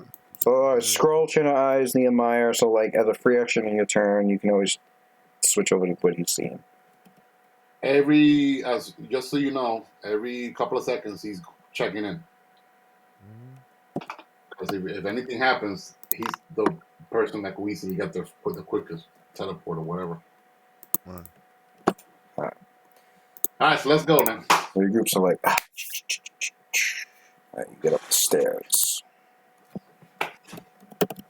Freaking Orbius, the $6 million man. Got updates. Dun, dun, dun, dun, dun, dun, dun, dun. Alright. What was I going to say? So your characters go up to the temple and you leave, And you go outside and you're looking around, and you do make out in the distance up in the skies this you can see this it's actually getting really close. You can identify it. Looks like a very Can I cast a spell? massively sized eagle-like creature, but its plumage is like prismatic in color. It's whatchamacallit. It's as the light's hitting its plumage, it's you could just see various colors of the rainbow, just like it almost feels like visually dancing across like its entire form. Anybody has local Yes. checks? Findle, right? Findle? Yeah, local Findle checks. And for those of you, even if you don't have, if you have ranks in it, roll it. If you have like the ability to roll untrained, which I think Cynthia does. I think Cynthia's the only one that could do that. But I I think got it. Cynthia has local, and it's a creature, so she should have a +5 to it for Oh, telling well, I guess it's not a stories. +5 if it's a creature. well, I need local and I need Arcana. It's a magical beast. Oh, definitely +5 add on Arcana. You want me to do both roll? Local and Arcana? Yeah, Or the highest? Okay. Cannot do. Alright. do the Arcana. What the hell? Okay, that was the local. And I'm gonna do the Arcana next.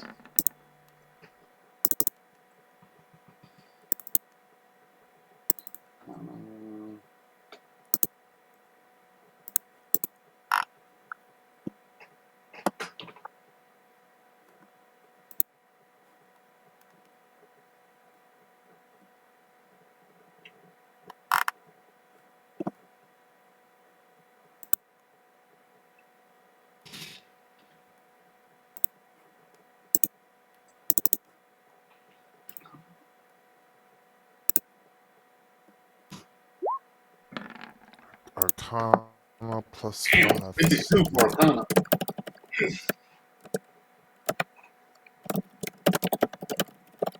the hell is he rolling for? Man, Digidice being nice to me on skill checks. 19 and 15.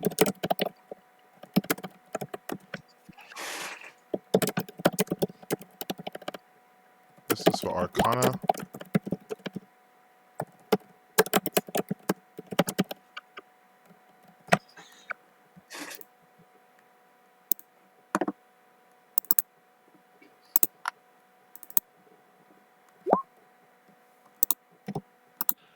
And then knowledge local, I believe she has +16 for knowledge.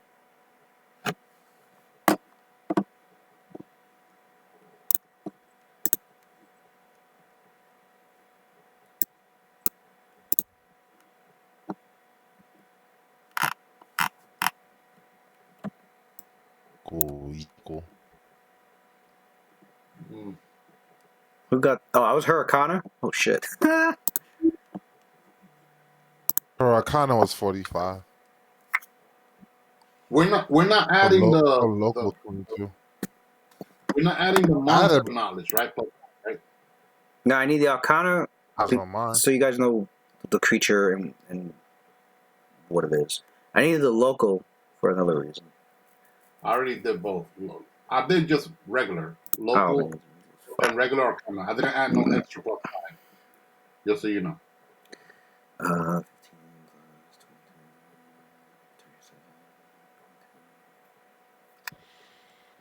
Okay, what you see, both of you, are you are able to identify this mighty and colossal size magical creature Whoa, colossal. It is almost too big to be believed, but it is known as a chaos rock. It is an offshoot of the animal creature known as a rock, the massively colossal sized eagles. But chaos rocks are these immense birds of prey, with, animal-like intelligence, and they feed off of very large animals such as cattle, horses, or even elephants. These enormous birds lair in huge nests made from whole trees. They prefer to dwell high in the mountains, far from other large creatures, such as other rocks and dragons and even other chaos rocks. This ensures that the food supply in an area is not compromised too severely. They usually hunt within a radius of about 10 miles around its own nest. Chaos rocks resemble large eagles covered from head to tail with brilliant shimmering plumage and rainbow hues. Measure, on average, about 90 feet long, although this one looks to be about over 100 feet long from beak to tail. And their wingspans can be as wide as 240 feet. That's crazy. They prefer to attack on the wing. They use their prismatic spray ability to blind prey before attempting to snatch them up. They have an ability, supernatural ability, to emit a spray of colored light from its eyes at will. This colored light is very similar to a spell known as prismatic spray. This motherfucker shoots fucking lasers from his eyes. Except the colors for this is only red, orange, yellow, blue. It can do all the colors except for, I think, the violet. Is that like a race spell?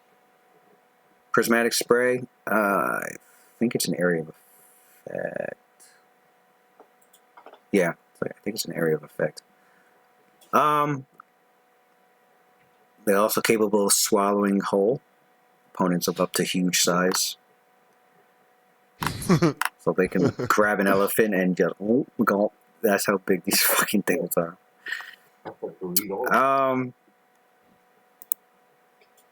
As for the local check, your characters are who got local. You got 22. And this city's like a magnet for like 37. Shit. All right, so here's what the local check. In the Taching Mountains, so these mountains right here, not too far, not very far from Cauldron. Heck, if you're on the highest peaks, if you're among the highest peaks here in the Sanrak Mountains, you can look in the distance to the west and make out the Taching Mountains. The cha-ching. Taching, Taching, Taching. Taching, I don't know. So this isolated range is in northwestern Findle, rises up between the Hazura and the Sanrak Mountains, and it overlooks the Tashtan coast. These mountains are largely devoid of wildlife, and that's because of the presence of the chaos rock that normally layers atop the windswept peak. This colossal avian preys on nearly anything that moves in the surrounding region and has been known to attack ships that venture too close to the shore.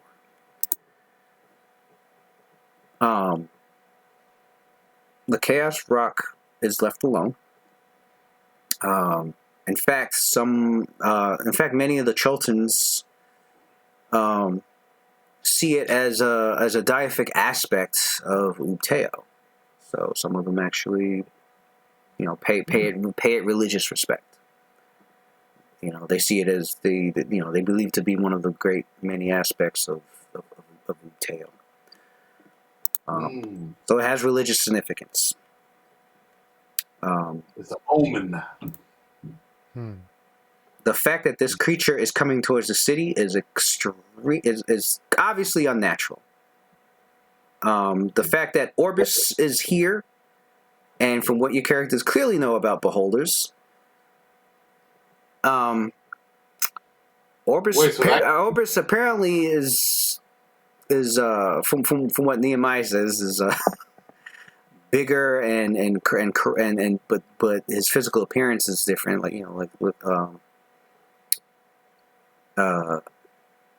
Orbis has come obviously seeking vengeance, attacking the city, trying to draw your characters out, and also probably before coming here, went to these mountains, used its eye ray, charmed the fucking beast, and made it come in, had it follow over here to the city and start attacking, which is what it looks like it's about to do, because there's no other reason for it to be here.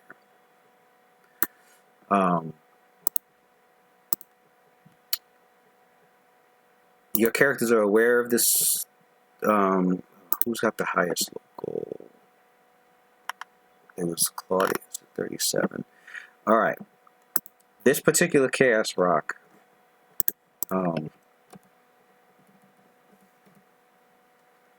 It's been around for a long time. It's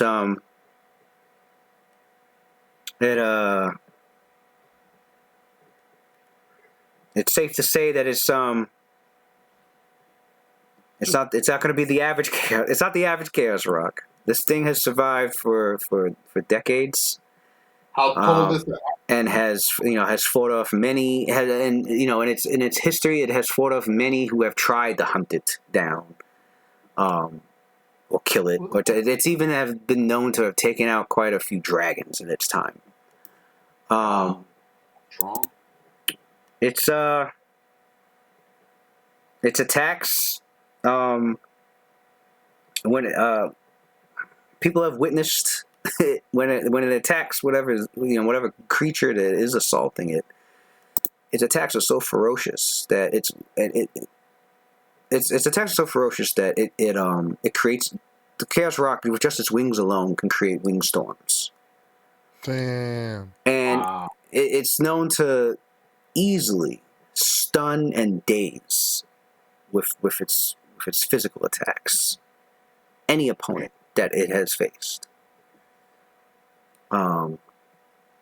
It's quite. It's also, unlike other Chaos Rocks, a much more capable flyer, despite its size. So it's learned over the years to be able to do maneuvers such as wing-overs, flyby attacks, and easily fly down, snatch a prey, and fly back up into the air, and either chuck it across a good 100 to 150 feet away, or just drop it from the skies. Could even grab multiple creatures, with one in each claw if it wanted to.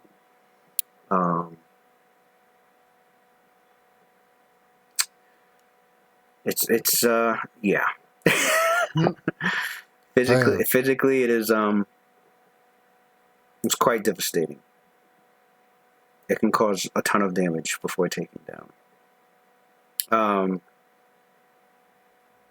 It also has damage reduction. The kind of damage reduction that it has is no. Who's got the? Okay, both of your characters know that in game turns, it takes an epic weapon to go through its damage reduction. Oh shit! This is an epic creature. And it also it also has Devastating. It also has spell resistance. We don't know how strong. It also has spell resistance. How strong its spell resistance is in comparison to yours. You're not sure. You have a good feeling that you have a decent chance of beating its spell resistance, possibly.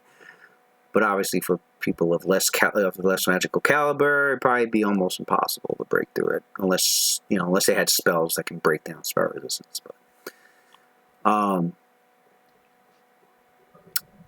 if this thing flying over the city and just shooting out its prismatic spray all over the place, which it can do with its flyby attacks easily. Is the creature intelligent? It's going to cause as much animal intelligence. It's going to cause as much destruction as what Orbis, if not more than what even Orbis can do. So yeah, what Orbis did is pretty dirty. He took a religious icon. He's gonna piss off. He's gonna get Odeo and brought it over and is is having it attack alongside with him, basically making your character's job harder.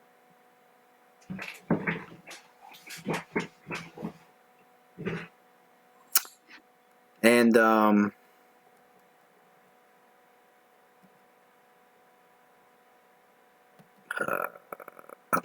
yeah, that's all for now. Damn. But yeah, so as your characters get out, you're outside the temple. You can hear in the distance either people you can see and you can see the civilians and other people like hiding in their houses, panicking, looking up at the skies, where Orbis is at. Where you can hear the screams coming from is where Orbis is at, obviously. And in fact, you can even see his huge form flying through, and you can see eye rays, between different obstacles, like shooting through and striking civilians and other people that try to he's chasing down and trying to take out. So you can see a few stone statues here. You can see some people attacking each other because one of his eye rays can charm, at which point he orders them to start attacking other people. Yeah. Damn. Chaos. Chaos indeed. And we will leave it there. Chaos incarnate. Until tomorrow. When you started describing this creature first, it's colossal pride. I thought you were talking about Orbis. I'm like, how the hell this dude got like colossal pride? Like, from what you saw of Orbis, he does look twice the size he was when you first fought him. Instead of 6 eye stalks, he has 26 eye stalks now. Yeah, all right. That's one hell of a mutation. I know. I'll be like, well, because beholders have a high mutation rate. If a beholder mutated with more eye stalks, Jesus Christ. I'll be like, Claudius be like, same thing on second thought. I think you're right. Let's create a new cauldron elsewhere, different plane of existence. This is gone. We don't need to. Let's just give it to Orbius. He won. 26 eye stalks. Not dealing with that shit. Are we still gonna play tomorrow? Possible, yeah.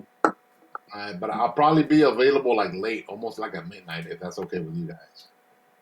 I got some. I'm good. Yeah, I think I should be alright. I'll try and make it by 11, but it's probably gonna be closer to 12. Alright.